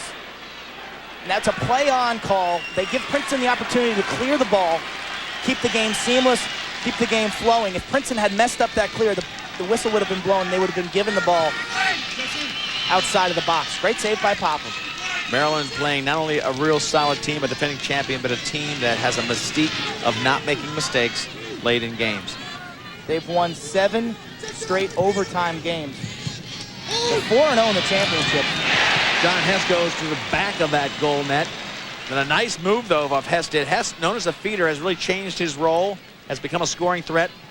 and he really makes you play him honest. Watch out, ball over. This will be an easy goal for Hess. They threw it past Healy. He slam dunks, and that has got to hurt. 5-3. They give one to Princeton. Sloppy clearing by Maryland, and Hess with a little hustle scoops up the loose and gets an easy one, a gimme. John Hess in the right place at the right time. Only 13 goals this season, but his main job is as a feeder. Reese just throws the ball back to Healy. Healy had some problems. Princeton in a little press ride there. You can see Hubbard and Hess both doing a great job. Reese with the pass to Healy, and it's all John Hess. Sloppy. You cannot afford mistakes like that against Maryland. Against Princeton, excuse me. Coming in for the faceoff was Noe, number 12 from Maryland, and he moved a little too quickly. Gives it back to Princeton. They, as we talked about the numbers showing, they have dominated the third quarter. They are a second-half team. They killed people in the third quarter, and they really had a dominant fourth quarter to beat Syracuse. So Maryland will have to really play perfectly to start to get back in this game. They're only 2 down, not out of it by any means, but this is a critical time, Quint, because you don't want that 2-goal lead to go to 3. Especially against a Princeton team that has great ball control. Sims, good speed. He'll get a shot off. Hard shot. He's got the corner, and they are doing it textbook style.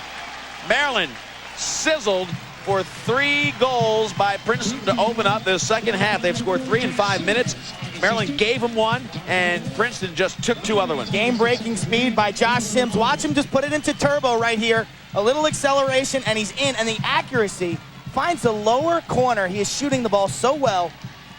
13 goals on his last 20 shots, or in that range. He is just on fire. Josh Sims, a potential first-team All-American.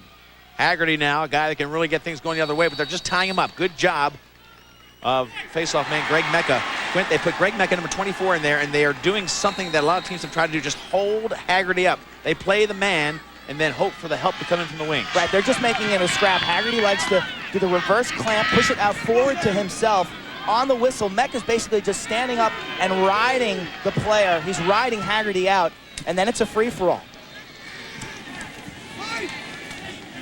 Princeton has controlled the third quarter from the opening whistle. It's a 3-goal run. Princeton scores again. Coach Adele's going to be forced to use a timeout.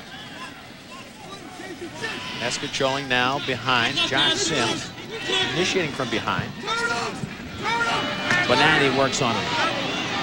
Triple on him, and watch Mark Whalen in close. There's a big save by Healy. Tremendous save. Seamus Groom's right in his face, but they get the ball back. Massey. Hubbard will create some problems here. Hess, he's got rope. 7-3, a 4-goal run by the defending champion Tigers. Generated off the second chance opportunity. Pasqualina unable to clear the ball. Princeton, their attack, they're just swarming on the Maryland clears. They generate the turnover right here. Massey with a little flip to Hubbard, and watch the unselfish play. Finds Hess. Hess, low to high, just rips the corner. Again, Hess, low to high, just scorches the twine. Princeton on a 4-goal run. Hess, 2 of those 4 goals here in the third quarter. John Hess just announced today, first-team All-America. And he's showing why. Hubbard, along with him, and Casey Powell round out the attack unit, first-teamers. No timeout called by Maryland. They're going to go with what they've got, try to get some possessions here. 4 goals down. Look at the attack scoring. All of a sudden, Princeton's attack is on fire. Maryland's attack has been quiet all day. And there's a sensational save by Popham. He has played the best game we have seen maybe all year, Quint.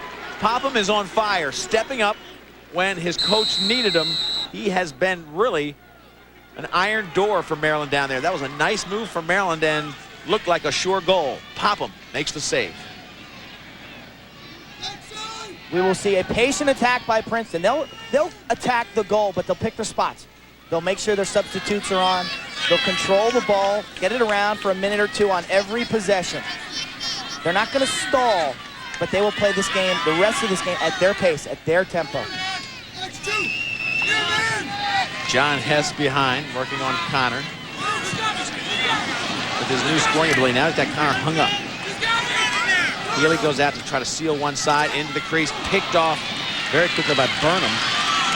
Now can they clear? They've had trouble getting past Princeton in the clearing zone. Burnham runs up, Maybe this will open up Maryland. You know, Maryland's been a little bit tight on the offensive end, Quint. Now they've got to sort of let it go. They're 4 goals down. This is not a 1-goal game anymore. No, and they haven't generated many shots in the third quarter. We're halfway through the quarter already. Maryland yet to score a goal here. I thought they needed 40 shots to win this game, and I bet you they haven't gotten 20 yet.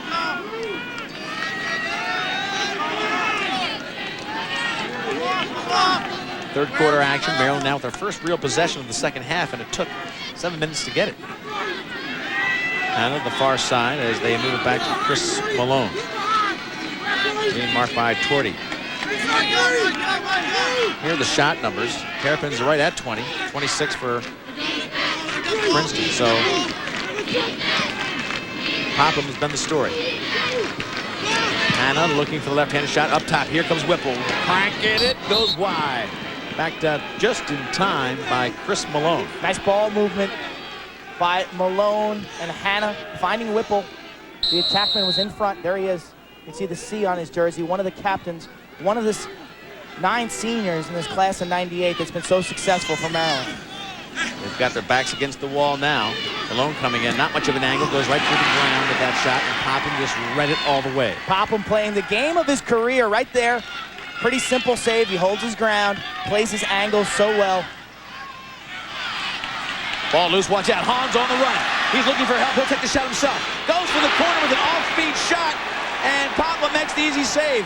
Popham has them talking to themselves. Maryland not loose at all on the offensive end, and they can't figure out Corey Popham. Just a great one-on-one save. Hahn seemed to be bothered by the chasing Princeton Tigers.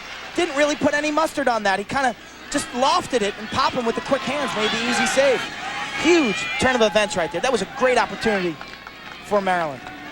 Popham has come up big any time he's been called on today. Andrew Whipple controlling behind Harrington. There's the double coming in. He looks for somebody out front. Whipple goes close. There's a shot, and another off-speed shot by Hahn. Hahn with a little roller that doesn't even find the net. Lunkenheimer got his stick in the gloves and took away the velocity. You can see how Hahn and Whipple work so well, and Princeton's got numbers. Look at Hahn, totally frustrated. Princeton on the run, but they know the clock is part of their team as well right now. Using the clock, as you talked about before, on every possession, they'll take off precious minutes. 4-goal lead with this team is huge. Last year's semifinals against Duke, they took the lead with 4 minutes to go. Duke never saw the ball. They never got it back. This year in the semifinals, Syracuse had to double-team Princeton. They actually got 2 possessions late in that game. We're not at that stage yet. Maryland not going to take chances until there's about 5 minutes to go in the 4th. Sam's getting a little bit of real estate out front. Tough to cover. Tried to go far side to Massey. Nice thought. Massey got enough of it to keep it in bounds.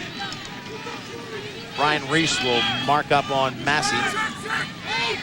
Massey comes in, a little bit of room, and there's an easy goal. Defense of Maryland has just fallen apart. Massey's 2nd goal of the game.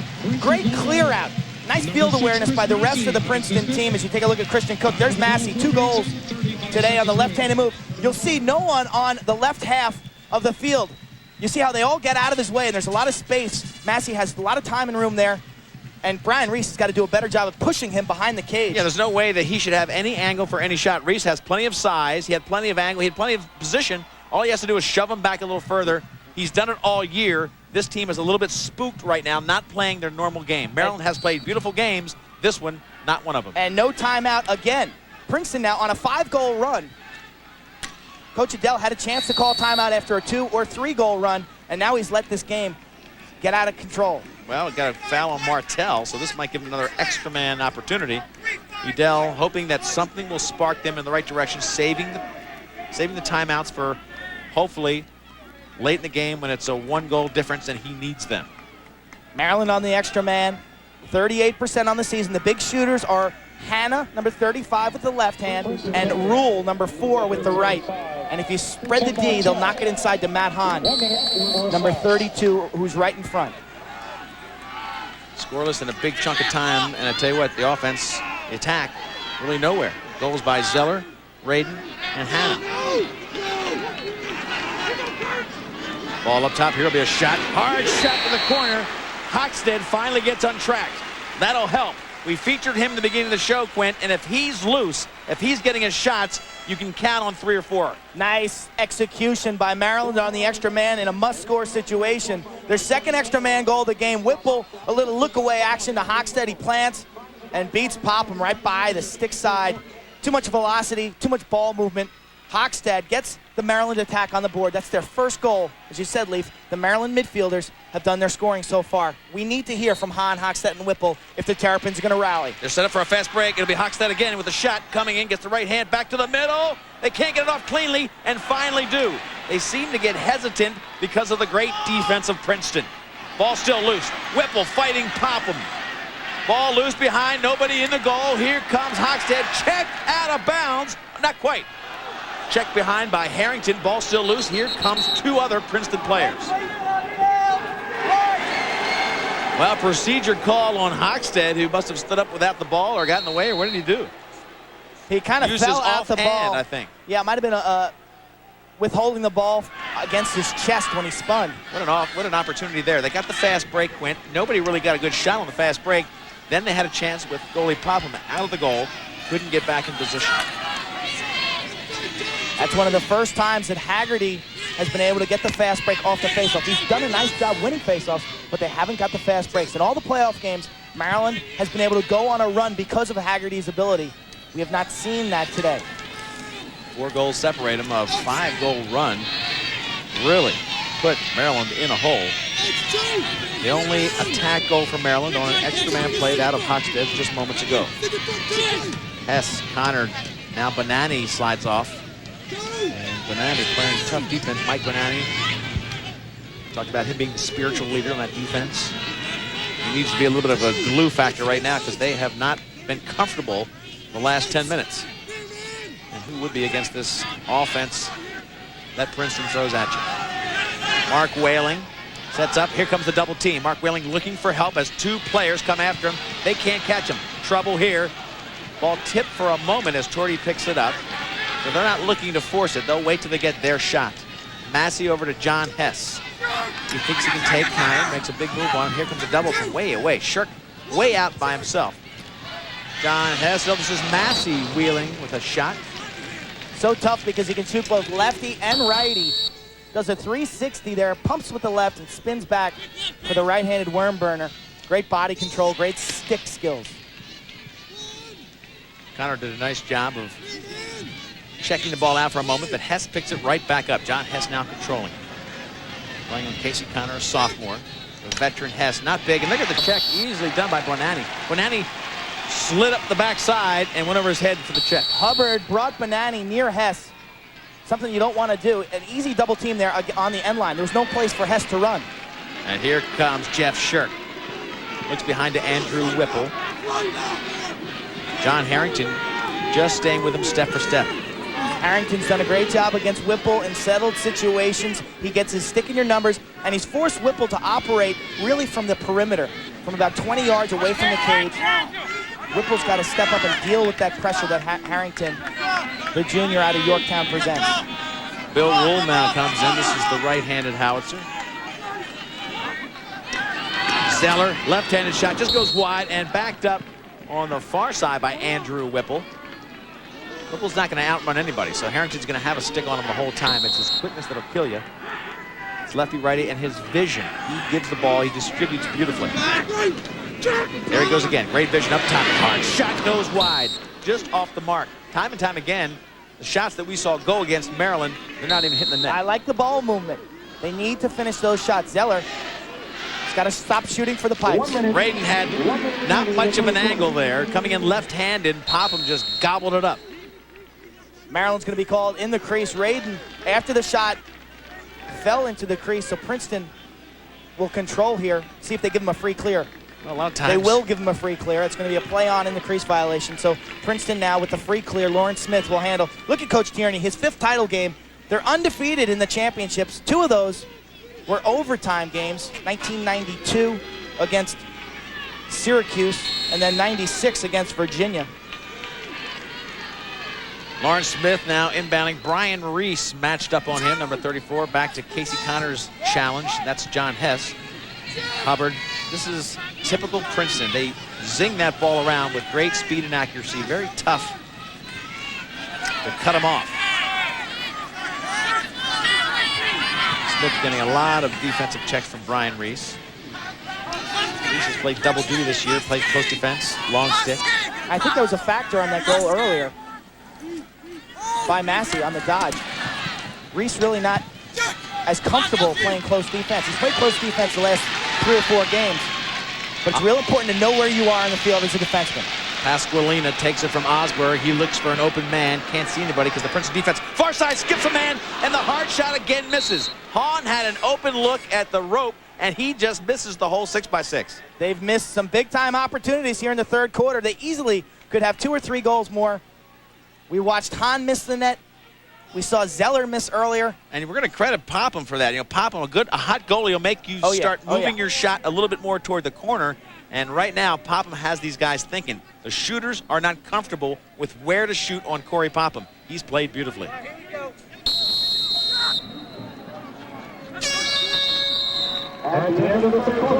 Well, that'll be the end of the quarter. Princeton controls. They lead by 4. 15 minutes left to go for the championship.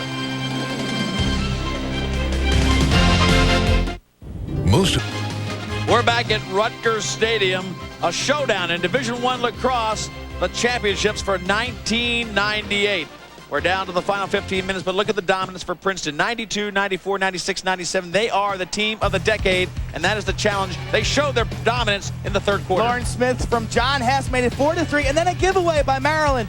Hess puts Princeton up by 2, and then the speed of Josh Sims at 6-3. And Hess again, low to high, scorching Healy and Massey, the devastating Dodger on the left side. They're up 8-3 at that point. Maryland then made it 8-4, a 5-goal run for the Princeton Tigers. The all-important face-off down there now in Maryland, facing off against Greg Mecca. And they get the ball back. So Mecca has given Haggerty problems. There are the score by quarters. An even game in the first half. Princeton just goes on a little spurt, a little run, and they've got a 4-goal lead. They control the tempo with a lead like this. Maryland will be forced to come out now and play a little more aggressive on the ball, try to generate some turnovers. And they're using Greg Mecca, who we didn't even count on, to come out and really cause Haggerty some problems.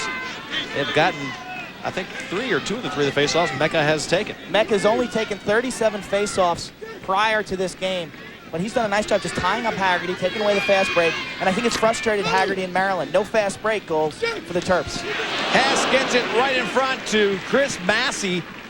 What pressure on Healy, and Healy comes up with a big save. Brian Reese levels Josh Sims out of bounds. Princeton doesn't mind. They have possession. That's all they want. Chris Massey will now take it behind. He's got Lamy playing him. Chris Lamy at 6'5". I don't think you get around him too much unless you start trimming on the Jets. Hold call. It'll be on Lamy. Lamy got tied up as he went over the top. Massey showing tremendous quickness. He can go roll on your right or left. He tucks that stick. And with the hidden stick, Lamy just got locked up on the hold. The senior from Garden City. Look at the devastation. The Massey for Princeton and Hahn for Maryland and Hubbard for Princeton. All-time leading goal scorers in the tournament. Gary Gate, 50 career goals. They won 3 championships with the Gate brothers. Maricek, 38. Frank Urso, one of the great midfielders, a 4-time first-team All-American. And then you see Massey and Hubbard always saving their best games for the NCAAs. And for the final game, we have not heard much from the offense of Maryland. Where have been the big goals for Hahn? Not today. He has been so critical in that drive, Whipple to Hahn, a combination we haven't heard from today. 2 men down for Maryland. They will be playing 6 against 4. And if ever there was a challenge for Healy, this is the one. Keep your eyes on Hubbard, number 16 for Princeton. He's got the outside shot. They'll probably kick it around for a right-handed outside shot by Jesse Hubbard from about 12 yards. And Healy knows the heat's coming. Lawrence Smith. This is Chris Massey, and right there is Hubbard. Jesse Hubbard's got tremendous right hand. Josh Sims and Lawrence Smith for the left to his side right there. There's Lawrence Smith. Good rotation as Chris Massey looks far side. He couldn't get Sims. They continue to look for Sims back door. There's the big shot, but blocked by the sticks of Maryland. Nice job of protecting their goalie, and then he throws it out of bounds. There's going to be an interference with the goalie called against Princeton. The Princeton attackman, he is entitled to his space. Good job by Healy. Healy with a smart play there. The referees usually buy that call. If you throw an outlet pass into the attackman, they buy it. Remember, they are entitled to their vertical space. They're just not allowed in towards the cylinder of the crease. Well, but Healy with a smart play. And Maryland now, with only 4 offensive players, they've got to kill the next 21 seconds here, and then their teams will be back to even strength. This could be a turning point. If Maryland is to come back in this game, mark your VCRs, because this is where it'll start. Zeller getting ragged by 2 players, helped by Hochstead. Hochstead cannot pick it up cleanly. And knocked out of bounds. It'll be a Maryland ball. Great second effort by Zeller. Loses it, but stays focused, delivers the hit, and Maryland will have the ball. We've got 7 seconds left on the penalty. Watch the Zeller right here. Gets double teamed, but he doesn't quit. He comes back, and you'll see him make the hit right there on the right side of your screen. He actually hit Martell as Martell scooped the ball, and the ball rolled out of bounds. Got Hochstead with possession against Jason Farrell. He's waiting for the men to come in. They've killed that penalty. That is a big moment. Hochstead coming in. He'll have a shot, and he finds the corner. Hochstead changes the complexion of the game. It was 8-4. It could have been 9-4. Instead, it's 8-3. It's anybody's game. 3 goals separate these 2 teams. Monster goal by Hochstead. The junior has scored 2 in a row now for Maryland. Watch him just take that double team. Strong bull dodge. He has got that ability to drop his shoulder and use his strength right there, running through the double team, kind of blind to the cage, and puts it 5-hole against Popham. If Maryland's going to make a run, it's going to come from right there, number 24, and the rest of the attack unit. They have to step up right now. I think you've got to hear some numbers out of Hahn. He's been there too many times. He has been shackled today. Watch number 32 for Maryland. If they come back, you've got to have goals from number 32. They get the face-off. Maryland brings down Chris Noe, was in there for Haggerty. Noe has the ball in possession, gives it to Whipple. Andrew Whipple continues to look for help. He has got great distribution, but he's being pushed by John Harrington. The defense of Harrington has really caused problems. Harrington at 6'2", and quick enough to stay with Whipple. If I'm Maryland right now, I'm going to get the ball to Hochstead, try to initiate. Raiden with a big shot. I like the way Raiden just puts on heat. He runs hard and shoots hard. Nothing fancy about that, but that is a test for any goalie. Raiden's such a hard worker. Got a great change of direction, but you can see the burst of speed. This is the matchup I'm talking about. Hochstead will draw the quick double team. If they can move it, they're going to generate some shots. Tried to push it inside. Zeller had a shot, and he just gave it up to try to get it to Hahn. Nice riding, though, by Maryland. Keeps it on the floor. It'll go out of bounds back to Maryland.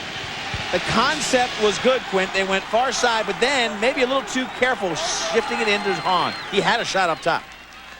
Princeton is shutting out Matt Hahn right now. On 7 shots, he's got 1 real high-quality shot where Popham stuffed him from close range. Well, he had a better one down here. He hit the pipe. He did hit the pipe early on. He had the pipe, and the one stuffed by Popham. But I like the offense when Hochstead initiates. They know the slide's coming, and then they can get it moving. Hochstead gets doubled. You're not going to find much room around him. Maryland continues to push it into the covered man. Raiden covered. Rule getting tripled. Men are open. They've got numbers if they can move the ball. And a whistle called. Maryland's got a timeout on the side. They wanted to maintain that possession. Earlier, I kind of criticized them for not using their timeouts during the run, and there they used one of them. They might have had a fast break if they didn't call it, but they'll have possession in a moment. They are down to within 3. A lot of time left. Imagine. Flash back to this great dynasty in Princeton. This was last year against Maryland. Open net. Bonanni can't make the stop. It was Princeton shredding Maryland last year. It's not as easy this year, but this has been a dynasty. The team of the 90s, the Princeton Tigers, led by Coach Bill Tierney, the coach of this year's U.S. team that will compete in Baltimore in July. There they are on the sideline. Tigers looking for the three-peat. It's only been done twice in NCAA lacrosse history. Hopkins winning championships 78, 79, and 80, and then Syracuse with the Gate brothers winning in 1988, 89, and 90. Princeton looking to become the 3rd three-peat in NCAA history. Maryland again with possession. They need some goals. They wheel inside. There's a shot by Hahn they wanted, but Popham, who has really been the story, has come up with another big save. He has answered all the critics. Big question mark for Princeton entering this Final Four would be goal play. Sideline, Lawrence Smith against Brian Reese. Reese trying to get it from Smith, but Smith just too crafty, too much size, and a double team now on Chris Massey. Whoa, a 10-second violation. No, a timeout called before that. another possession timeout, this time called by Coach Bill Tierney. A lot of discussion about these possession timeouts. They are not the favorite of a lot of fans, and the committee talked about it this year in rules. Well, you want to stay tuned for a little bit of baseball. Great doubleheader coming up. It's today. The Tigers face the Indians at 1:15 Eastern time. Yeah, the Tigers led by Damon Easley. Then, of course, the Indians, David Justice for one. You've got a lot of stars on that team, including Kenny Lofton. Then we go to the National League. The Los Angeles Dodgers take on the Houston Astros. That's a 4 o'clock start, all on ESPN today.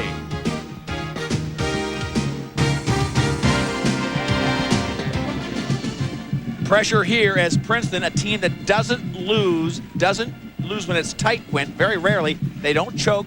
They do what they have to do. They've got ice water in their veins, and they have since that trio of attackmen took over this team. They have done it and throughout the course of the history with Bill Tierney as their coach. In NCAA games, they've won 11 straight that have been decided by 2 goals or less. They win the close ball games, and they're 7-0 in overtime games during that period. Well, one attackman that has stepped up, we feel like they've got to get Hahn to score some goals, but Hannah has scored 1 from the midfield. Hochstead has scored the last 2, giving them a little life on the offense. There he is, Scott Hochstead, coming into this game with 46 goals. Here's the extra man shot, right-handed, just sizzles the ball past Popham from about 10 yards. And then early stages of the 4th quarter, one-on-one move. You can see the versatility for Hochstead. His 2nd goal of the game. Hahn has been shut out. Whipple has not scored. Scotty Hochstead and that trio, they're going to have to step up. I don't think that team can win if Hahn doesn't score. That's how important he is to that offense. Time left, 10 and change. You see it there, counting down. 3-goal lead.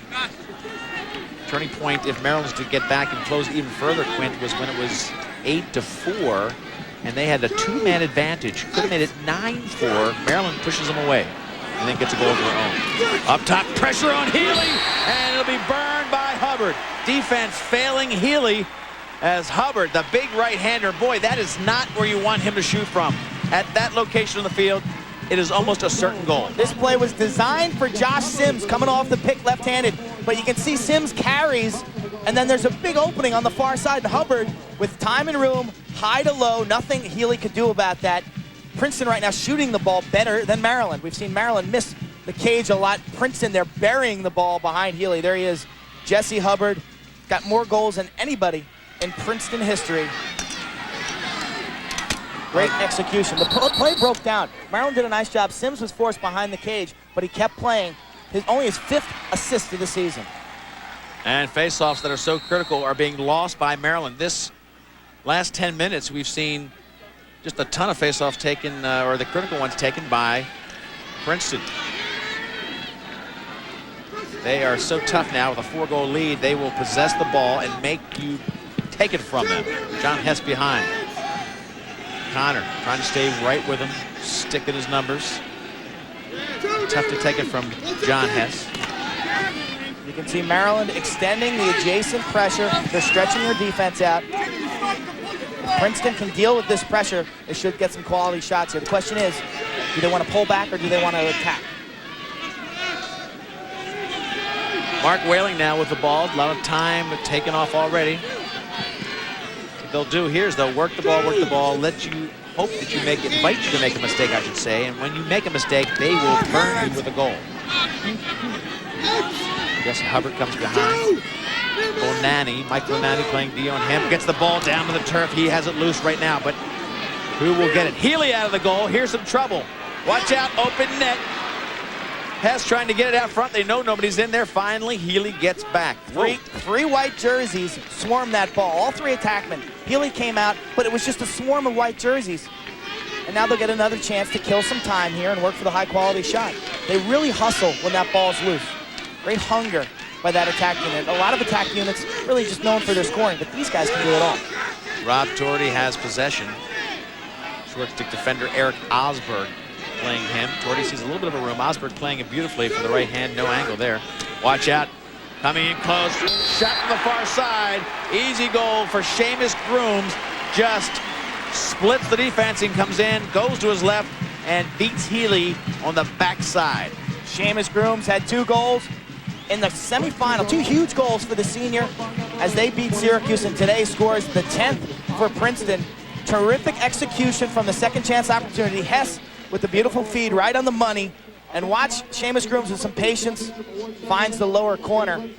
The slide is late from Maryland. There's Seamus Grooms on the sideline, senior from West Genesee, looking for his 3rd national championship ring.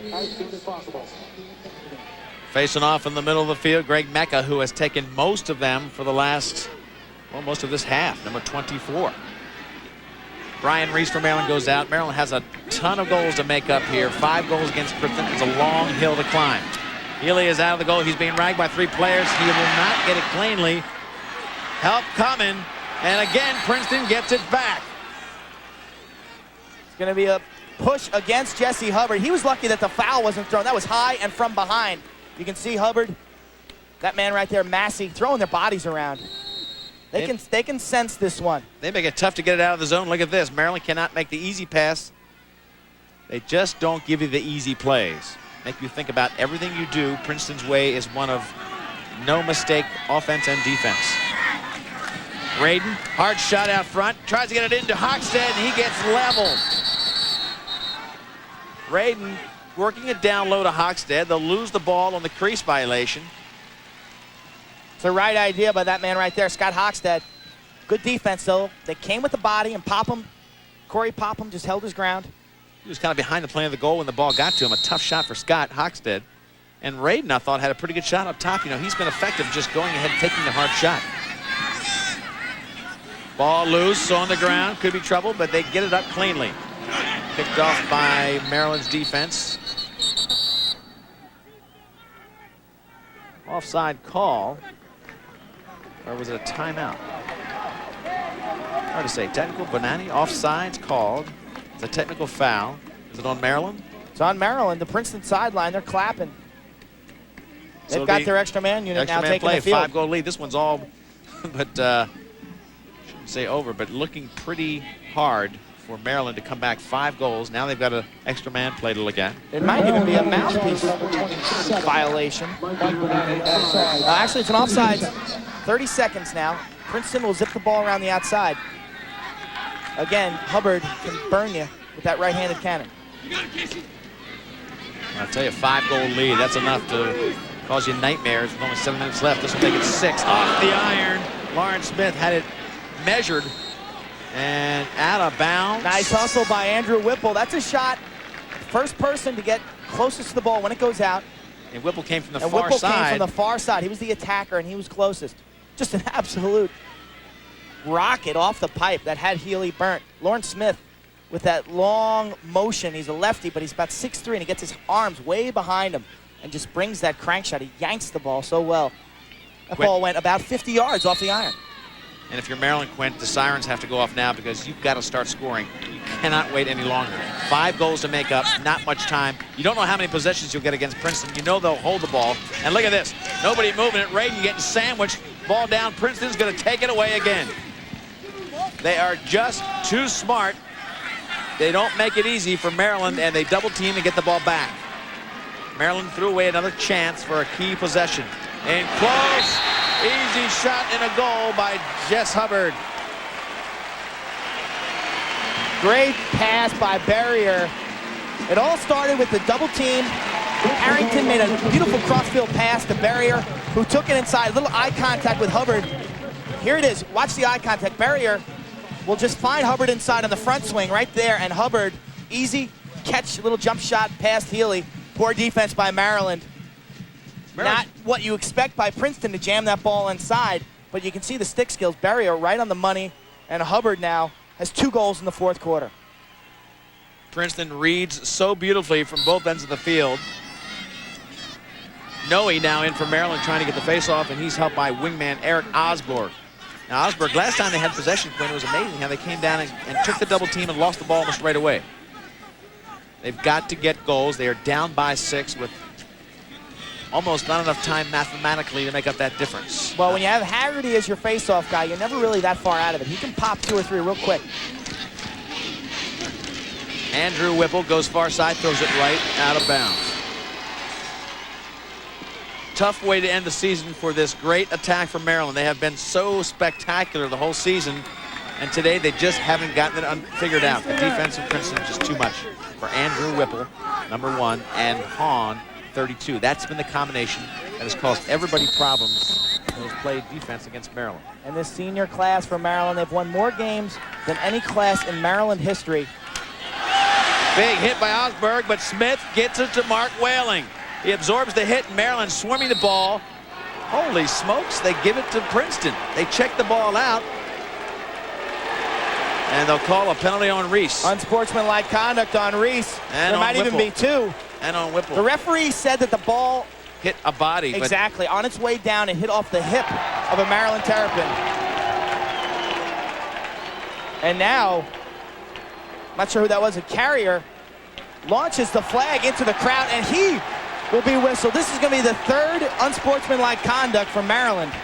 Kind of a, Casey Connor picked up the flag and threw it into the stands.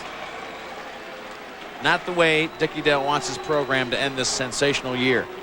He got his team back to the finals for the rematch. Dickie Dell is as much a father to these kids as he is their coach. They're an emotional team, Quint, and that's what's coming out right now. But this kind of stuff, you know, neither of these two coaches can put up with. How many guys are off the field? Can they count them enough? Whipple, Reese, and Connor will all be in the box for 1 minute unsportsmanlike conduct penalties. It'll be a 6-on-3. They better take a few more red shirts off the field. A little frustration, Sean. Maryland upset with the initial call. I think it was the right call. I don't know if we have a replay, but that ball seemed to deflect off a Terrapin's hip and roll out of bounds. Well, if you're looking for Stanley Cup action, don't forget ESPN as they move toward the Stanley Cup Finals on ESPN.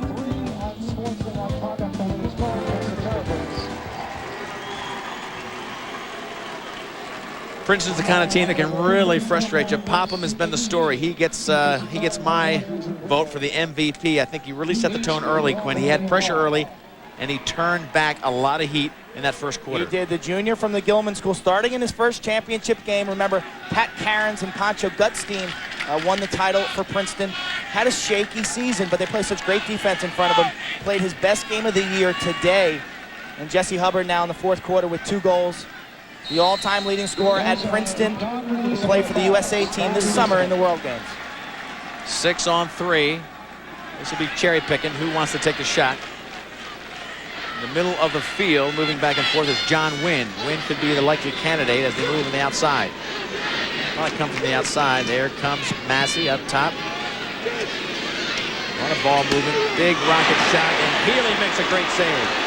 Healy has had a sensational year for Maryland. He just gets that one out of his own zone. Great Not a bad play by Healy. 2nd-team All-American season for Kevin Healy. Took that one right off the helmet. He'll be tested again. Still a 6-on-3.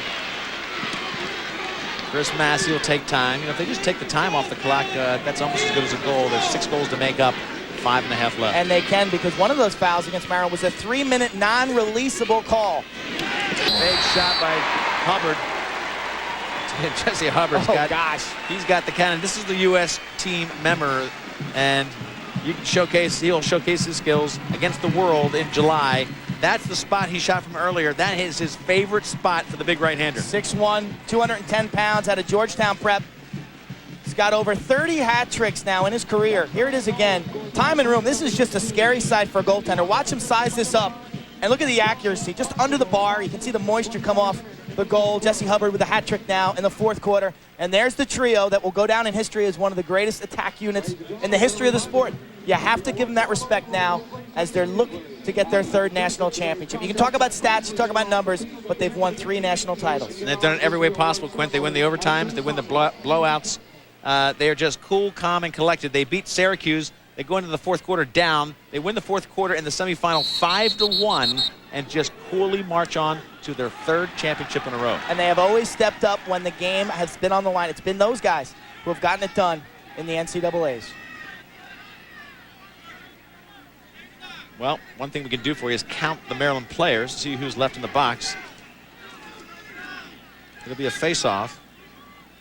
You got, looks like 3 one-minute penalties. They've got 3 on the attack end, and that's it. Against 6 Maryland. This is Hockstead going against the world. Running for his life. Hockstead playing against the whole defense. Can't get the shot off. And now the players back on the field. Looks like it could be even strength. Foul will be on Maryland again. Shot coming in. Haley gets tested. Far side. Hubbard gets another goal. He's cranking up the history books for his own numbers. And a lot of little chippy kind of action up here on the offensive end for Maryland. Hubbard, what a great day. What a great season. What a great career. This guy, his name will be mentioned many, many years down the road. 4 goals in the 4th quarter. Jesse Hubbard, 4-time All-Ivy League selection. He can do it all. We saw the outside shot. He's great in traffic. Early on in his career, really not much of a dodger. He's really improved that area of his game, and he can really sting you now from the inside. There he is, Jesse Hubbard, 4-time All-Ivy League selection. Had the game winner in '96 in overtime in a really dramatic moment. His 4th goal of the game.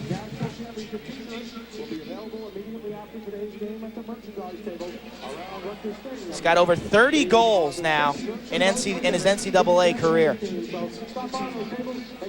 Part of that magic 3 on the offensive end of the field. Jesse Hubbard, Chris Massey, John Hess. At one point in their careers, 3 years ago, Coach Tierney gave the ball to them and said, look, the future of Princeton lacrosse in the next few years is in your hand. Look at that numbers on the attack. 8-2, they've outscored them. We'll come back for our final moments here at Rutgers. We're at Rutgers Stadium, and the score 13-5. Princeton Tigers, defending champions, looking for that three-peat. They have an 8-goal lead, and Quint, they not only do it offensively and defensively, they've got the class to go with it. This team spreads the wealth. Hubbard, yes, he scored 4 of the last 5.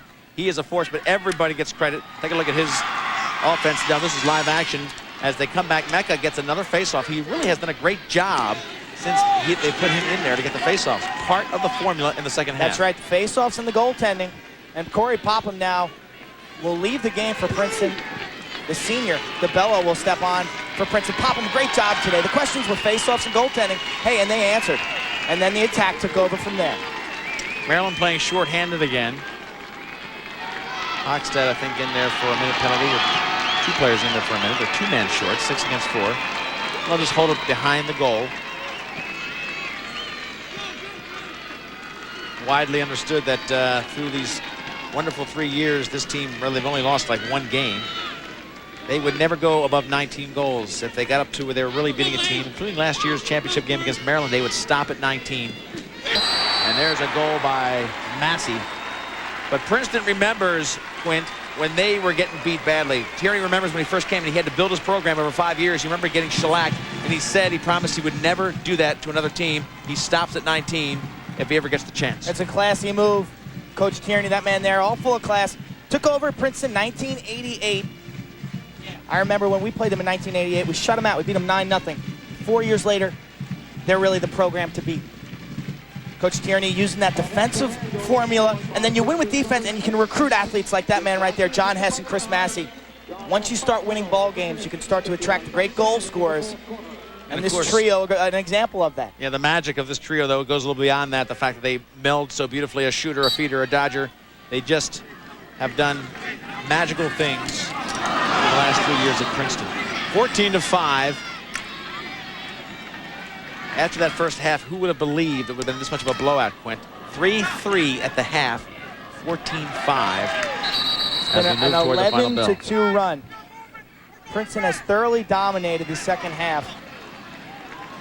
Made some adjustments at halftime. They were getting their shots in the first half. But in the second half, it's been all Princeton. They have controlled everything they needed to control, including their emotions.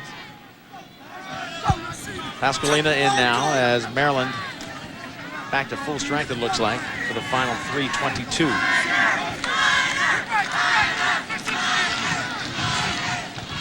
We're looking at Rutgers Stadium. This is a championship game. Princeton leading 14-5 as the ball goes wide.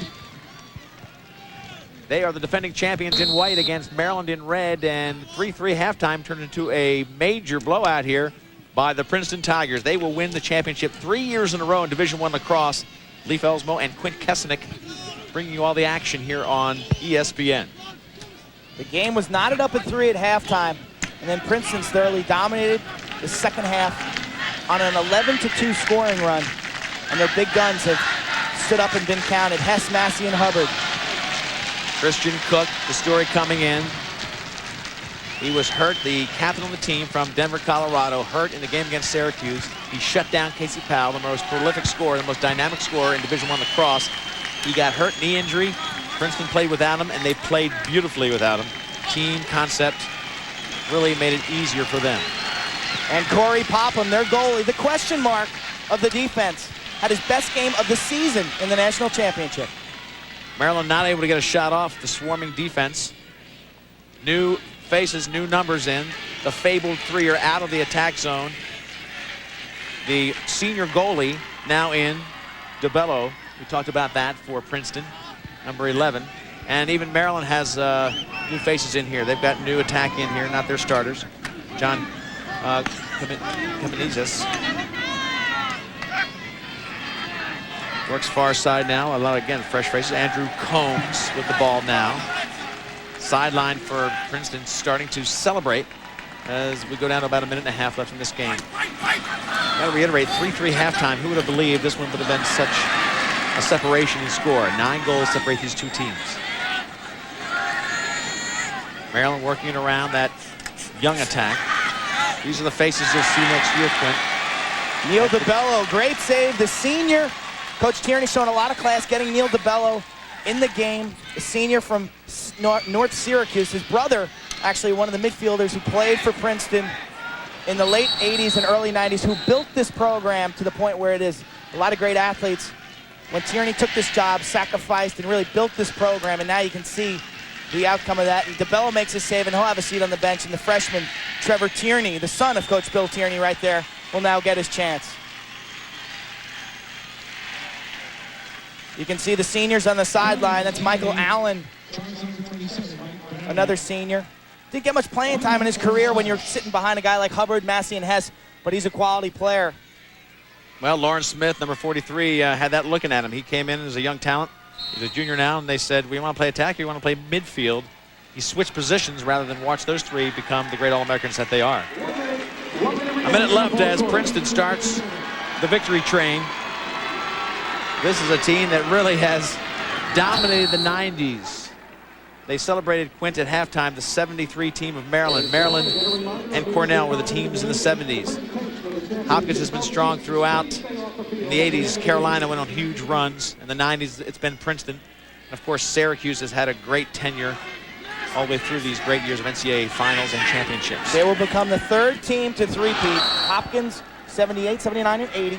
And then Syracuse, 88, 89, and 90 behind the Gate brothers. Princeton has done it in the 90s, their 5th national championship.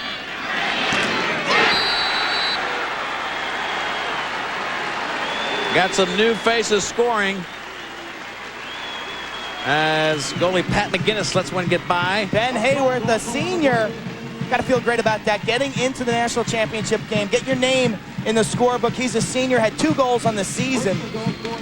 Coach Tierney showing a lot of class, emptying his bench. You got to feel good for a senior to step up in a game like this. Get some playing time, get your name in that box score, because that guarantees you immortality.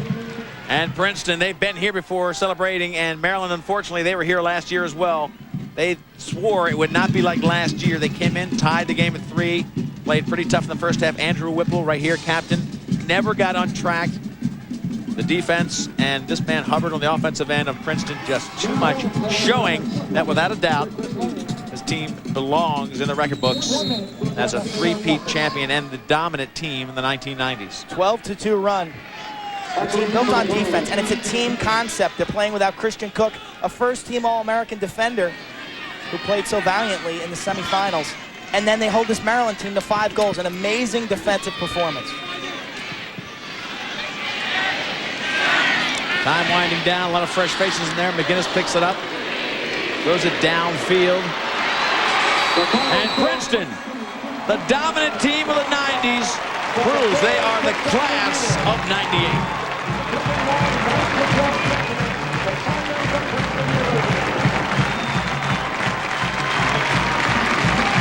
Well, the Princeton Tigers celebrating what has truly been a remarkable run. They have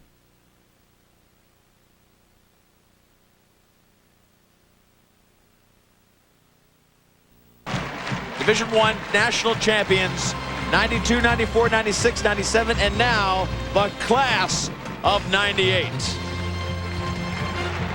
It's been a great championship week here at Rutgers. The semifinals were excellent. The Division III final was exciting, and this championship showed the class, the best of the best in Princeton. For Quinn Kesnick, I'm Lee Feldwell, thanking you for watching us, and we want you to stay tuned for Bill Pito at ESPN Studios. Once again, the Princeton Tigers, the class of 98, and the team of the 90s.